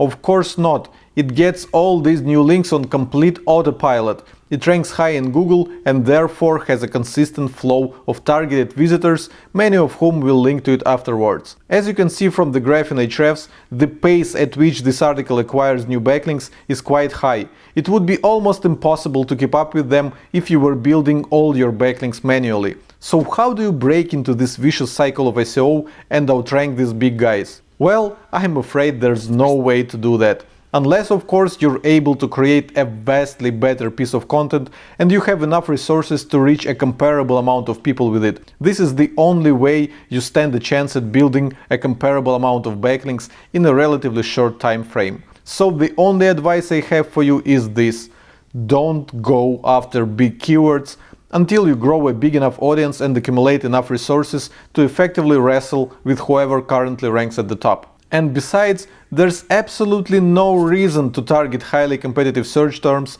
while there are tons of untapped opportunities to easily grow your search traffic. In the previous lessons of this course, I have shared quite a few great tips and strategies on how to discover low-hanging content ideas that would bring you a ton of search traffic with minimum effort. But minimum effort doesn't mean no effort at all. Even those low-hanging content ideas will require some backlinks to get to the top of Google and bring you the search traffic. And, as we have previously discussed, you cannot just sit and wait for backlinks to come naturally. You need to build them manually. And that is exactly what we're going to cover in the very next lesson of this course. Sounds good? Then I'll see you in lesson number 9. Welcome to the lesson number 9. How to build backlinks to your blog content. Here's what we're going to cover in this lesson: the best link building strategies for blogs, how to get backlink ideas from your competitors, how to build links via guest blogging, and finally, a few simple guest blogging hacks for better results in less time. So let's go! Part 1. The best link building strategies for blogs. The word best in the title of this section means that I'm not going to cover every link building strategy there is, because there's just too many. So I'm only going to share a few of the most effective ways one could build links to their blog articles, based on my personal experience. But before I give you my shortlist, here's a quick refresher of what we've discussed so far. You're unlikely to outrank the top 10 ranking pages for your target keyword without at least as many good backlinks as they have pointing to your own page. Popular blogs tend to get natural backlinks simply by broadcasting their content to a large audience of fans and expecting some of them to link to it. The pages that rank high in Google tend to get natural backlinks on autopilot. I call this a vicious cycle of SEO. And finally, if you're just starting out, you should not wait for links to come naturally. You have to manually build them, which you can do with these 4 strategies: leaving comments, replicating your competitors' backlinks, guest blogging, and outreach. Let me expand on each of them. Strategy number 1: leaving comments. You're probably rolling your eyes right now, but no, I'm not living in 2010. I do actually think that this is a great strategy to kickstart your link building efforts and help spread the word about your content.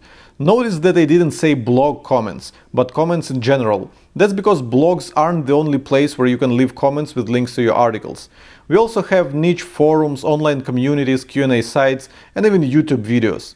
For example, in our own niche, which is SEO, Reddit and Quora are rather popular places where people exchange opinions and link to relevant content. I have quite a solid comment history on both of these sites, so you know I'm advocating something that I'm actually doing myself. But if you take a closer look at my comments on Reddit, you'll see that only a few of them have links to our blog articles.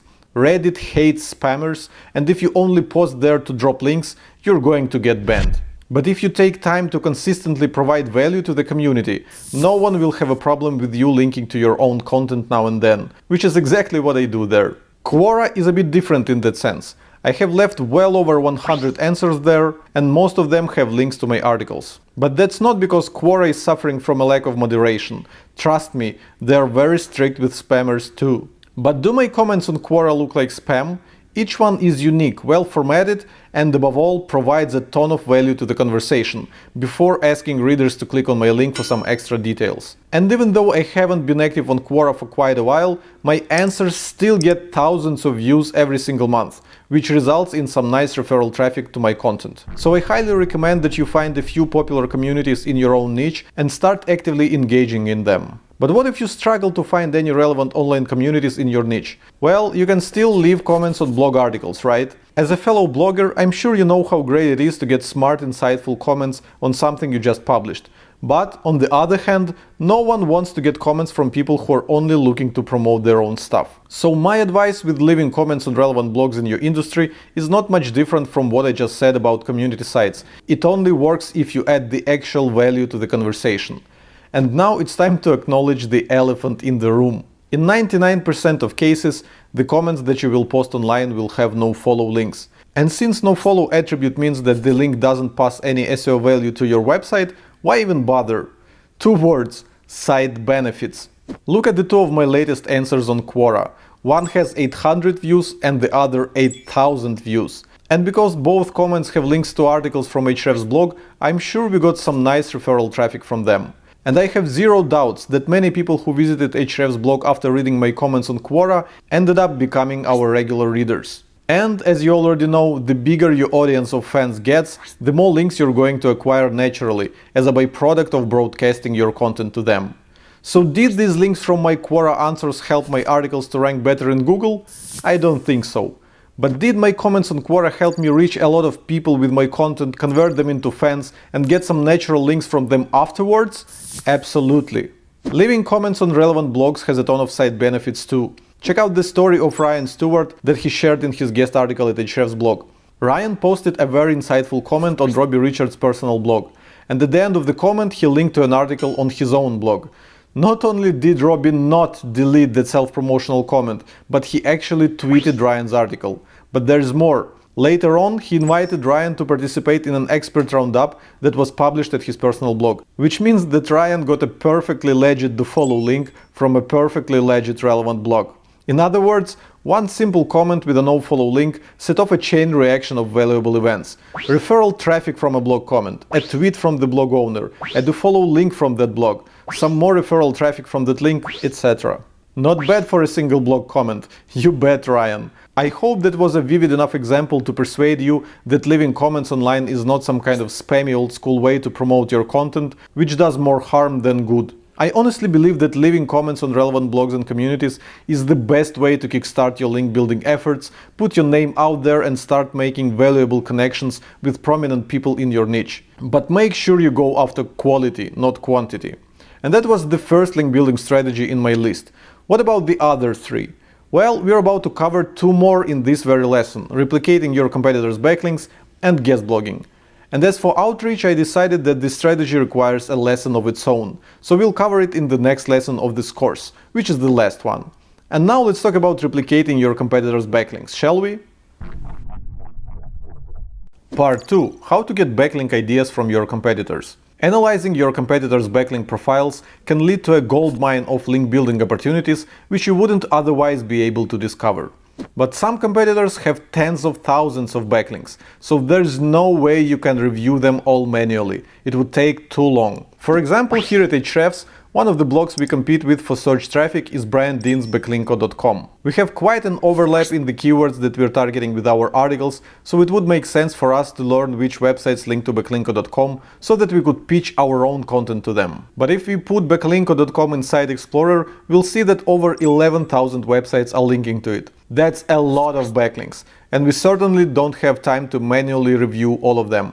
So how on earth do you analyze big backlink profiles of your competitors without going crazy? Well, let me show you 3 great strategies that will help you to quickly make sense of such a large data set. Strategy number 1. Find their superfans. Let's continue with an example of backlinko.com, which is a competitor to Ahrefs blog. Brian Dean has published quite a few amazing articles over the last few years, and I know for sure that he has grown a big army of fans who consistently link to his content. Wouldn't it be cool to know who they are? If someone is so eager to link to the content of your competitor, they might be interested in your content too. So how do you find these superfans? You could try going to referring domains report, filtering by dofollow links only, and then sorting the results by the number of dofollow links from a domain. But because the web is full of trash, you're very likely to see a ton of very strange websites there, which don't look like websites where you would care to be featured. So there's a better way. Go to the best by links report and set HTTP code filter to 200. This will give you a list of the pages on your competitor's website that have generated the most backlinks. Now take up to 10 of these pages and copy-paste them into Ahrefs link intersect tool. Make sure to strip the protocol from each URL and use the prefix setting. This will give better results. Let me do that with 5 of the most linked to articles at backlinko.com. After clicking Show Link Opportunities, I get only 66 websites that have linked to all 5 articles of our competitor. If I start exploring those, most of them would likely turn out to be legit websites worth getting a link from. And because they link to not one but all 5 articles on a blog that we're competing with, there should be a very high chance that we can get a link from them too. That's how we went from over 11,000 random websites that link to our competitor to only 66 that are worth our immediate attention. But the fun doesn't end there. Maybe some of these websites have already linked to us. We have a cool setting for that in Link Intersect tool. Just enter your own website there and all sites that already link to you will be excluded from the results. So let's put in Ahrefs.com and see how many websites link to all 5 articles at backlinko.com but have never linked to any pages on Ahrefs.com. And there's none, except for ourselves. Which means that all their superfans already know about us. But we're not finished yet. We can go back and change this little setting from all to any. This will expand our results by including websites that link to any 4 of these articles, any 3 of these articles, any 2 of these articles, and even any single one of these articles. Let's see how that looks. And now we get 3,400 results. These sites have linked to articles by our competitor, but have never linked to us, which makes them perfect outreach targets. Clearly there will be some trash here too, but many legit websites can be easily identified just by looking at the domain names alone. bestitpoint.com, ezmarketing.com, ecomtuning.com, futurecontent.co. These 4 look good, and when I open them I can see that they are digital marketing agencies. Each of them has a blog from which they were linking to articles at backlinko.com. And because our content overlaps so much, it should not be too hard to connect with these guys and find a way to get featured on their blog. Now 3,400 websites is quite a lot to go through, even if you're just quickly scanning them for good-looking domain names like I just did. But if you look at the intersect column, we'll see that it drops to 1 as early as page number 7. Which means that we have slightly over 300 websites that link to 2 or more articles by our competitor, but have never linked to us. The rest of them only link to a single article, so they're not really super fans. Now 300 is a totally manageable number. You can scan through this amount of websites in less than 1 hour and find quite a few good link opportunities. And then you can take 5 more articles from the blog of your competitor and analyze them with Link Intersect. Then you can do this with some other competitor of yours. Strategy number 2. Find the power linkers. I just showed you how to use Link Intersect tool in Ahrefs to identify superfans who consistently link to articles of your competitor. But there's another cool way to use Link Intersect. You can find websites that link to a few blogs that you're competing with, but they have never linked to your own blog. Sounds good? So let me put 5 well-known blogs in our own industry and see how many websites have linked to all 5 of them, but never linked to Ahrefs.com. And we have over 200 results. Now this is a real gold mine of link building opportunities. All these websites have mentioned content from all 5 of our competitors, but have never linked to us. This has to be fixed. I'm sure if you send a personal outreach email to all 200 site owners and introduce them to Ahrefs blog, many of them will end up linking to us. I know this for a fact because we regularly reach out to these kinds of sites. And once you're done with all websites in that list, you can repeat this with 5 other blogs that you compete with. Or you can play with any setting to expand the list of results the same way we did when looking for superfans. All in all, with the help of Link Intersect tool in Ahrefs, you should be able to discover a ton of great link opportunities with just a few hours of work. And we have one last competitor research strategy left to discuss. Strategy number 3. Analyze their latest backlinks. While taking action on the previous 2 strategies, you should always pay attention to the date when each of the linking websites was last updated. Chances are, many of the websites who are linking to your competitors probably did so quite a long time ago, but they are not actively updating their websites anymore. While there's still a chance to persuade them to link to you, the likelihood drops rather significantly. So why don't you look at the most recently acquired links of your competitors? In Ahrefs we have a report just for that, and it's called New Backlinks. So let's see who has linked to backlinko.com in the last last few days. I usually just skim through a list of backlinks and look for domain names that look good. So here's one cool name that caught my attention: marketingninjas.com. If I do a site search in Google, I will see that they have never mentioned Ahrefs on their website. I can also go to the referring domains report for Ahrefs.com and look for marketingninjas.com among them to verify that they have never linked to our website. And they haven't.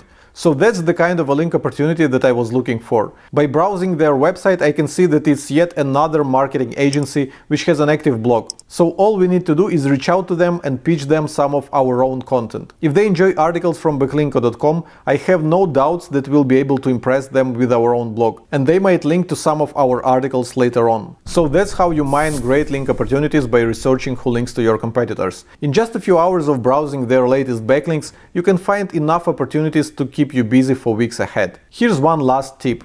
With Ahrefs, you can actually receive email alerts every time your competitors get new backlinks. Just go to Alert section of Ahrefs, the Backlinks tab, and click New Alert. But most likely, your competitors are getting hundreds of new backlinks to their blog every week, or even every day. So if you set up a backlink alert for their entire website, or even their entire blog, you will quickly get overwhelmed with the amount of backlinks that Ahrefs will be sending via email. What I suggest you do instead is set up alerts for a bunch of individual articles from their blog that you care about the most. For example, this could be the articles that are currently outranking your own ones in Google search results. This way, you're only going to receive email alerts with new backlinks pointing directly at these few articles, which would make these email reports very insightful and actionable. Go try it with a few best articles of your competitors and see how it works. Part 3. How to build links via guest blogging. I'm about to teach you a few guest blogging tactics that someone might even call advanced. But let's not forget about the very basics. The quality of your content always comes first. I actually think we should start calling it the fundamental rule of content marketing. If your content is weak, even the smartest tactics and strategies won't work for you. But if your content is top-notch, you'll get astounding results with little to no effort. So that aside, let's address two of the most common challenges in guest blogging: how to never run out of blogs to guest post for, and how to create more quality guest articles in less time. Without further ado, challenge number 1: how to never run out of blogs to guest post for. Most guides to guest blogging will suggest you to use advanced Google search operators for finding blogs to guest post for, like your topic guest post, your topic guest article, your topic write for us, your topic in URL submit, etc. And then you're supposed to somehow scrape Google search results for all these search queries, save them into a spreadsheet, run the duplication, and maybe even pull some SEO metrics which would help you vet them. If you ask me, that is too troublesome. So here's how you get a huge list of guest blogging prospects in 5 minutes or less. Go to Content Explorer and put your topic there. In fact, you can use any keyword that you know blogs in your industry are likely to mention. For example, blogs in the SEO industry will often talk about things like link building, keyword research, SEO audit, anchor text, etc. So let's take the keyword link building and put it into Content Explorer. And I get over 120,000 pages that mention this keyword somewhere in their content. But I don't need a list of pages. I need a list of blogs to guest post for. So I put a checkbox next to one article per domain setting. And from 120,000 results, I go down to 39,000 pages that belong to unique websites and mention my target keyword. Next, I need to use the language filter, because I'm only going to write my guest articles in English. And finally, if I don't feel confident writing articles for top blogs in my industry, I can use domain rating filter from 30 to 50, so that I only see results from mildly popular blogs, where I have a much higher chance of getting published. And we're down to slightly over 5,000 unique websites that mention my target keyword in one of their articles. And because their domain rating is not too strong, I know they're likely to accept my guest article. 5,000 is more blogs than you'll be able to write for in your lifetime. But should you need more guest blogging prospects, you can always loosen up the domain rating filter and you'll get vastly more results. And of course, you can always start fresh with some other seed keyword. For example, you could try searching for keywords that are not so closely related to what you do. I started with keywords like link building, keyword research, SEO audit, anchor text, etc. because they're highly related to what we do at Ahrefs. But I could actually go much broader than that. Startup marketing, growth hacking, website promotion, online business, etc. As you can tell by playing with different seed keywords, you will end up with an almost never-ending supply of blogs to guest post for. And this time we have two elephants in one room. Elephant number 1. How do you know these blogs allow guest posts? I don't. But is that even an issue? If a blog doesn't have a Write For Us page or any other signs of guest posts being accepted, why not just email them and ask about it? Here at Ahrefs we don't have a Write For Us page and we never advertise an opportunity to publish your guest articles, but we do publish guest posts from time to time. It all goes back to the fundamental rule of content marketing that I mentioned earlier. If you have a compelling idea and your writing is of an exceptional quality, you might get accepted even by the blogs that don't normally allow guest writers. Let's face it, the vast majority of people who pitch guest articles are only willing to invest 30 minutes or so to crank out something barely readable and hope it will land them a backlink. But most bloggers are too polite to say your content is awful, so instead they say, sorry, but we don't publish articles on our blog. And even if your content is top-notch and you still get a no, well, it didn't hurt to ask, right? Next time that might be a yes. And besides, even if you were turned down, you still put yourself on the radar of a prominent person in your industry. By the way, remember what I said earlier about the side benefits of leaving blog comments? If you really want to publish your guest article on some popular blog in your niche, try to get the attention of the blog owner via smart, insightful comments first, and only then reach out offering to write a post for them.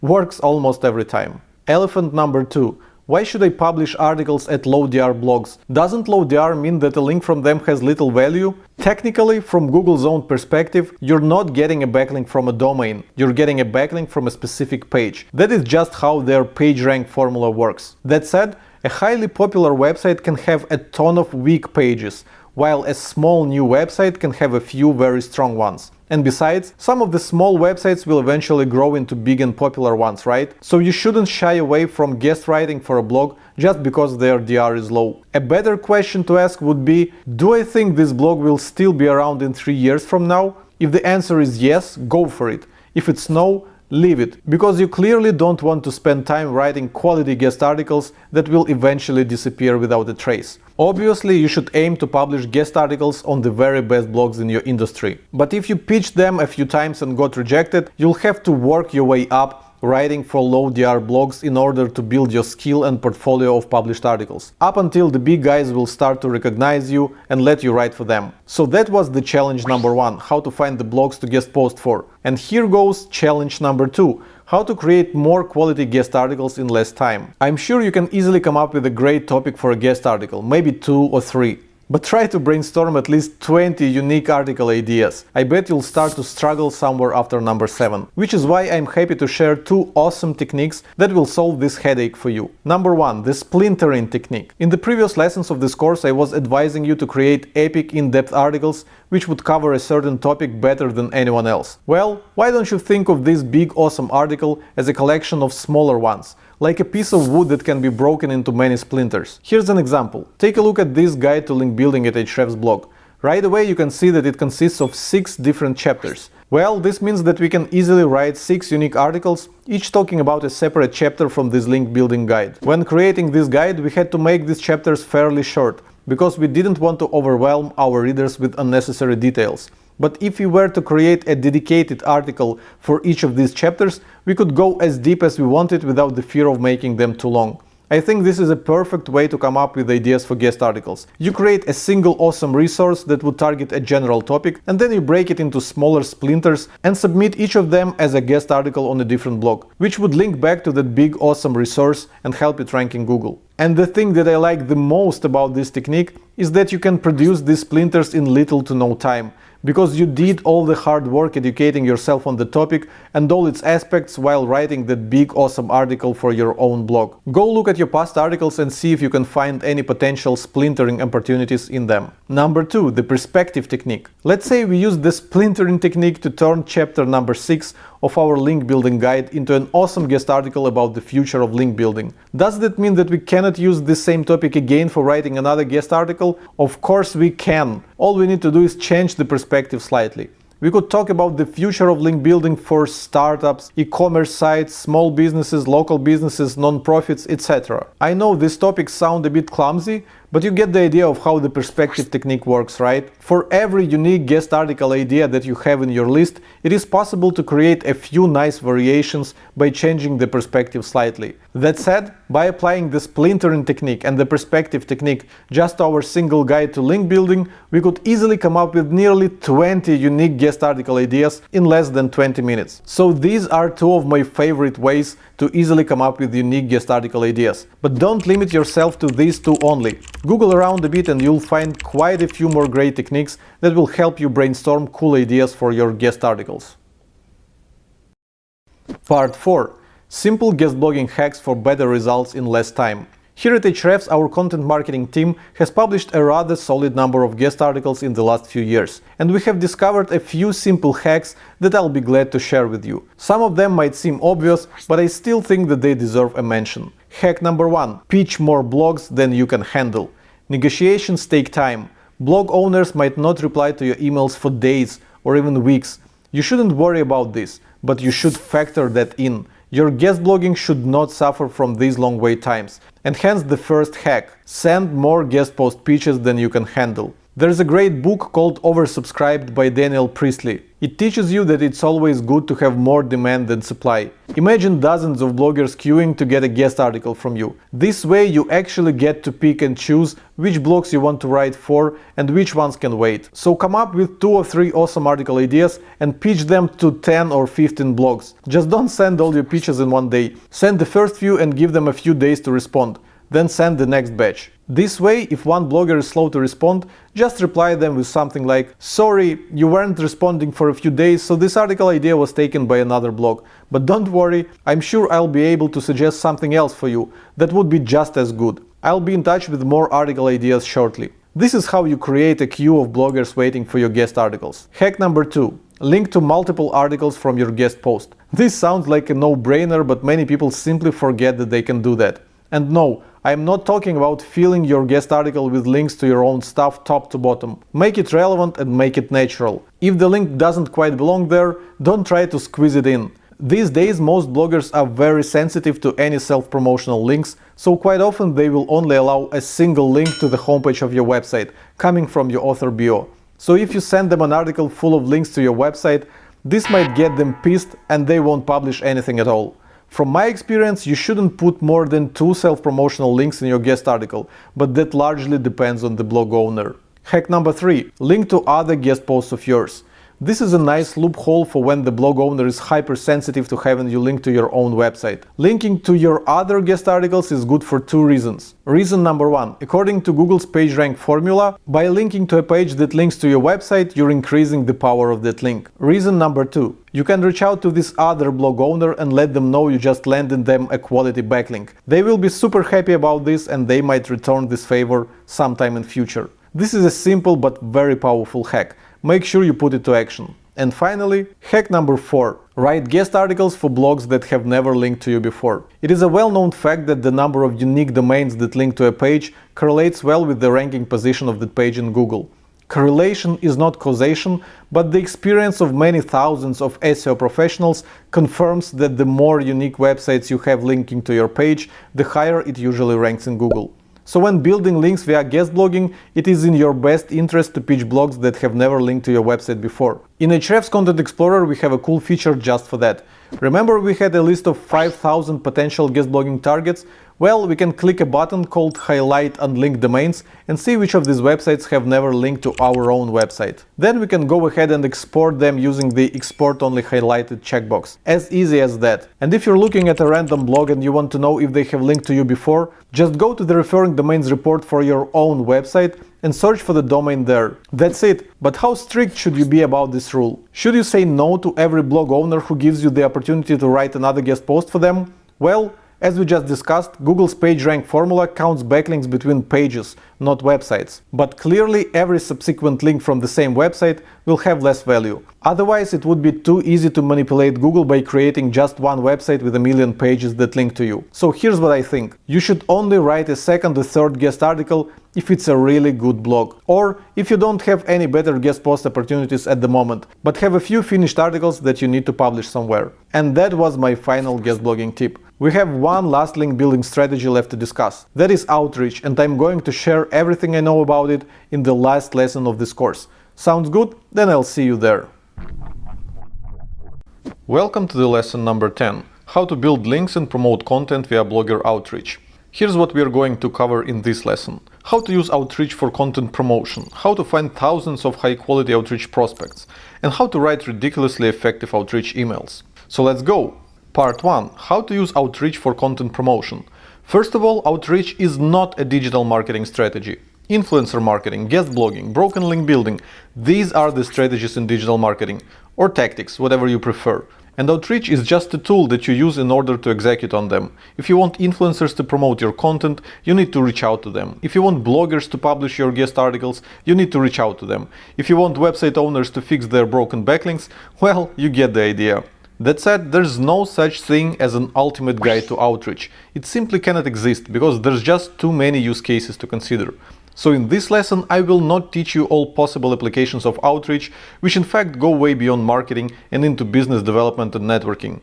We're only going to focus on using outreach for spreading the word about your content and landing some high-quality backlinks along the way. And before I tackle the two common outreach issues, where to find outreach prospects and what to say in your outreach emails, I want to address three things that people often get wrong when promoting their content via outreach. And the first thing that many people fail to understand is that outreach is in fact content promotion. Imagine the situation. You emailed 100 people with a link to your article. 80% of them opened your email, 30% clicked your link and read the article, 10% emailed you back with their feedback, but none of them tweeted or linked to it. Most people would conclude that their outreach has failed and would probably never bother doing it again because it doesn't work.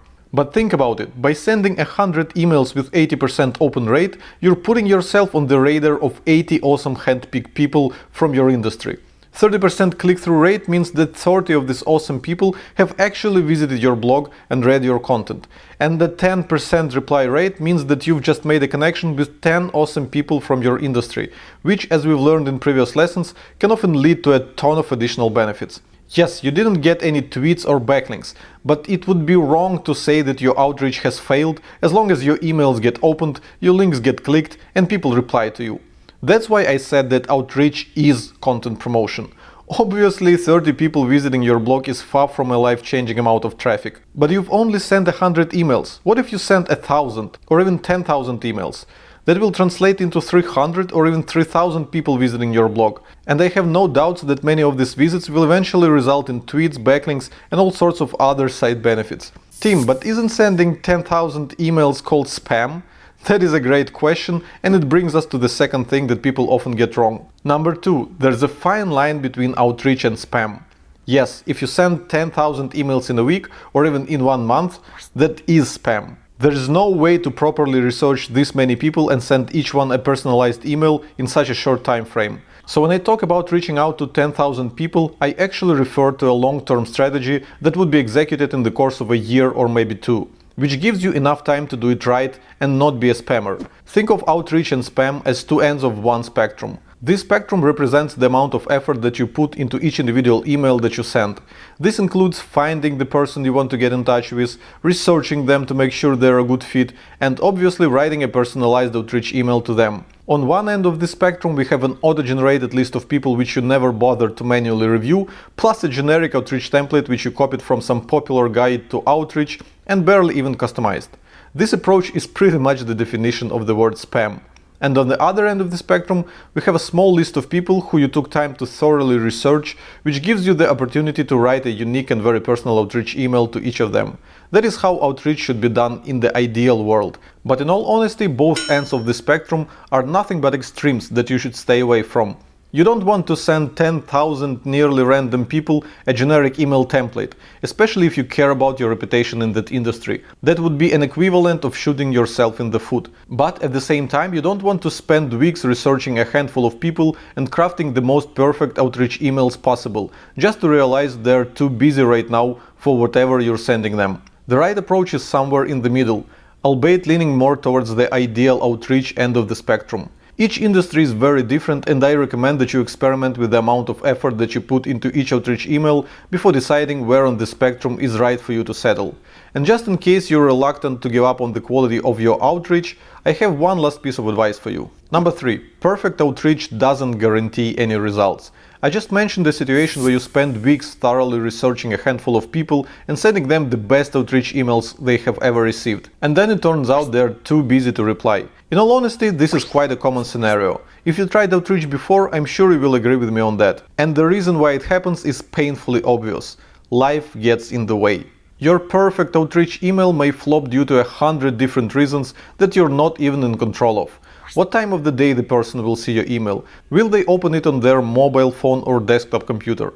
Are they in a good mood? Is their schedule full right now? How many other emails they have received today? Etc, etc, etc. So yeah, perfect outreach doesn't guarantee any results. You need to mentally prepare yourself for this and not get discouraged when people don't reply your emails. Here at Ahrefs we rarely get open rates above 80% and the reply rate almost never crosses 30%. And we consider these numbers to be quite good. If your own numbers are way lower than ours, here are a few quick tips. If your open rate is low, make sure you're sending to the right email address, especially if you're using some automated software to pull these email addresses for you.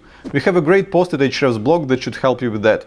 9 actionable ways to find anyone's email address. Also, experiment with your email subject. If you're using a generic email subject, like something you might like, don't expect people to open it. You should create subject lines that would somehow reflect your outreach excuse. More about this later. Now, if your clicks rate is low, invest more time into vetting your outreach prospects. It can be that you're simply reaching out to the wrong people or they are no longer interested in that topic. Or make sure to clearly specify what's so unique and awesome about your article that would make them want to click the link and check it out. And finally, if your reply rate is low, make sure you ask for their feedback. A simple request like "let me know your thoughts" actually works quite well in terms of getting replies. Also, make sure you're not asking for a favor. Most people prefer to not reply emails because they don't want to say no. As you can tell, these tips are mostly based on common sense and might even seem obvious. But I get so many awful outreach emails that I felt I had to include this advice in my lesson. And we're done with the basics. Now let me show you how to find thousands of high-quality outreach prospects. Part 2. How to find thousands of high-quality outreach prospects. Let's go back to the very beginning and read the title of this lesson once again. How to build links and promote content via blogger outreach. I placed build links first so that to remind you that this is the primary goal of your outreach efforts. As for promoting content, we just discussed that it's a natural byproduct of your outreach efforts rather than the primary goal. So who should you reach out to? Who are the people that are likely to link to your piece of content? How about the people who have already linked to existing articles on the same topic or have already published articles mentioning the topic? Do I even need to explain why these two groups of people are the perfect outreach targets? Never mind, I'll be fast. They clearly have websites to link from and they clearly have a certain interest in your topic.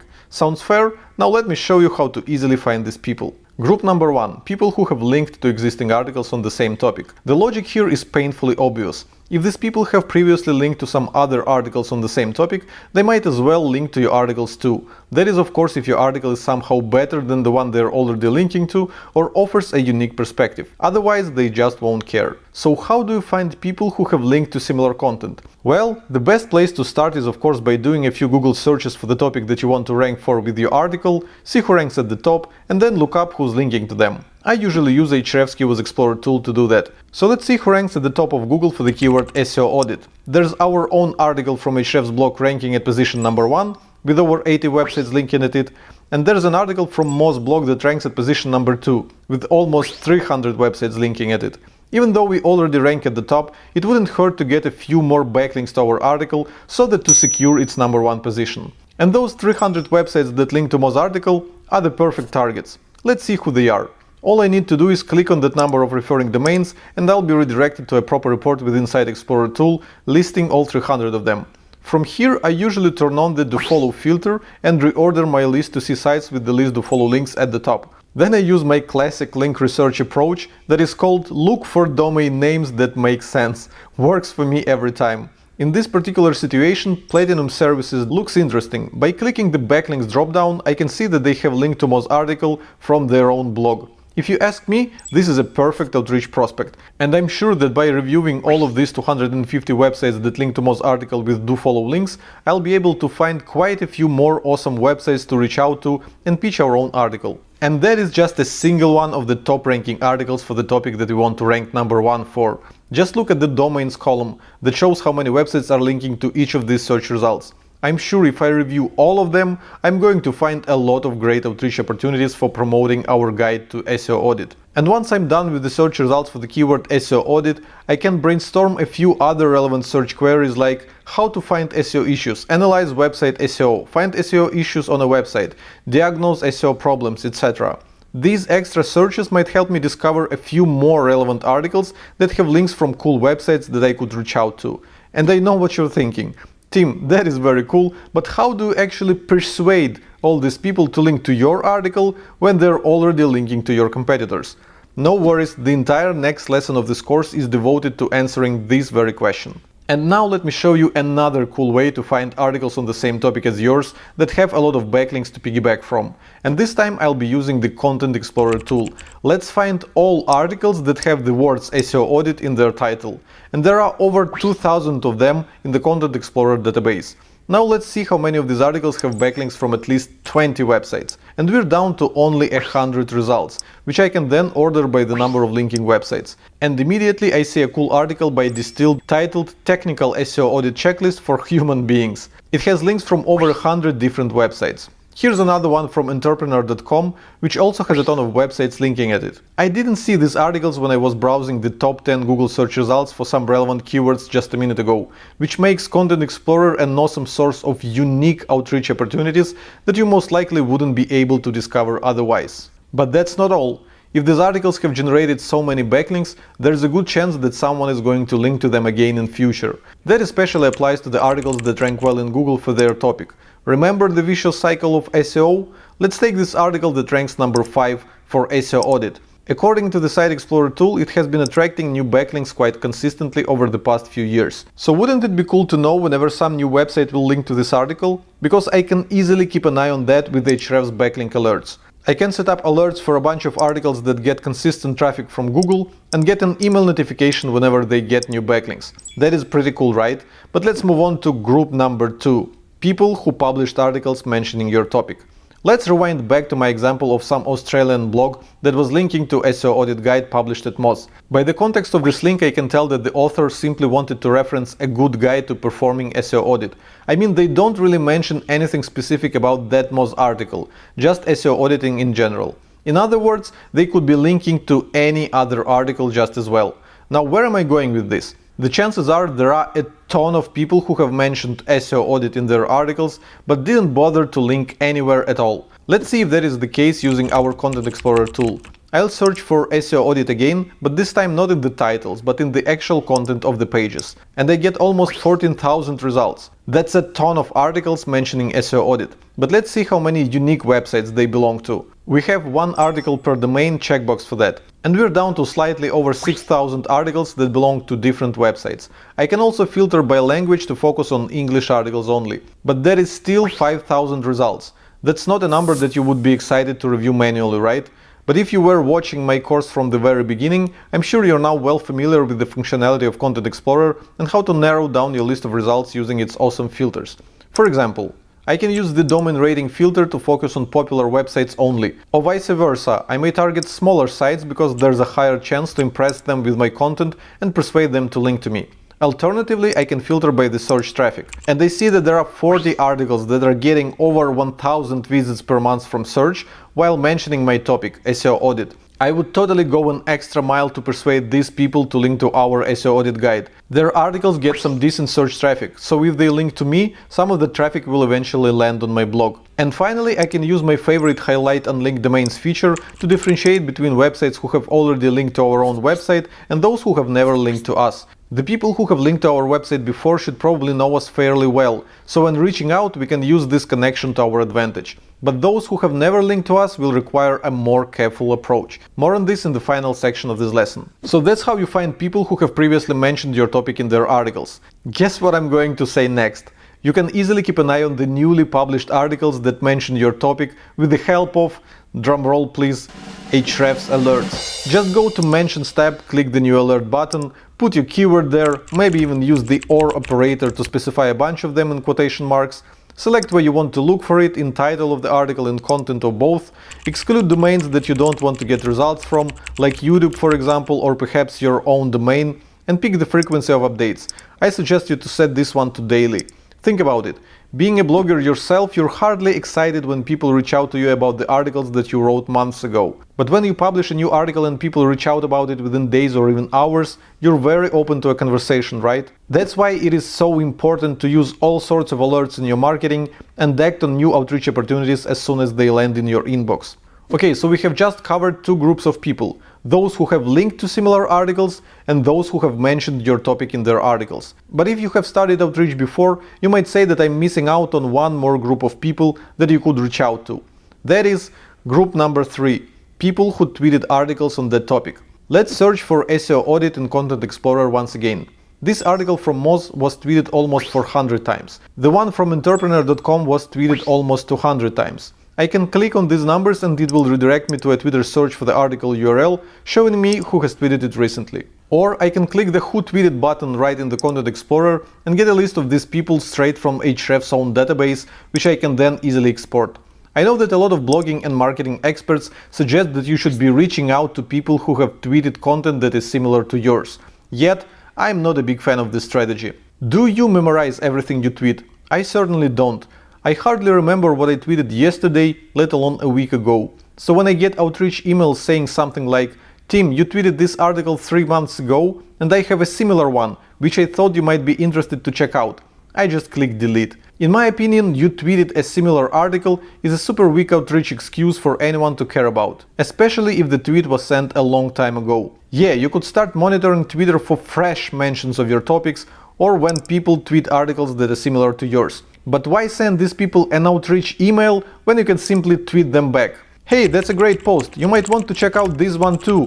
It talks about this and that, which wasn't covered in the article you tweeted." So, in my opinion, this is more of a social media engagement strategy rather than an email outreach strategy. But you don't have to trust me on that. Try it both ways and see what works best for you. And now on to the final piece of the puzzle: writing insanely effective outreach emails. Part 3. How to write ridiculously effective outreach emails.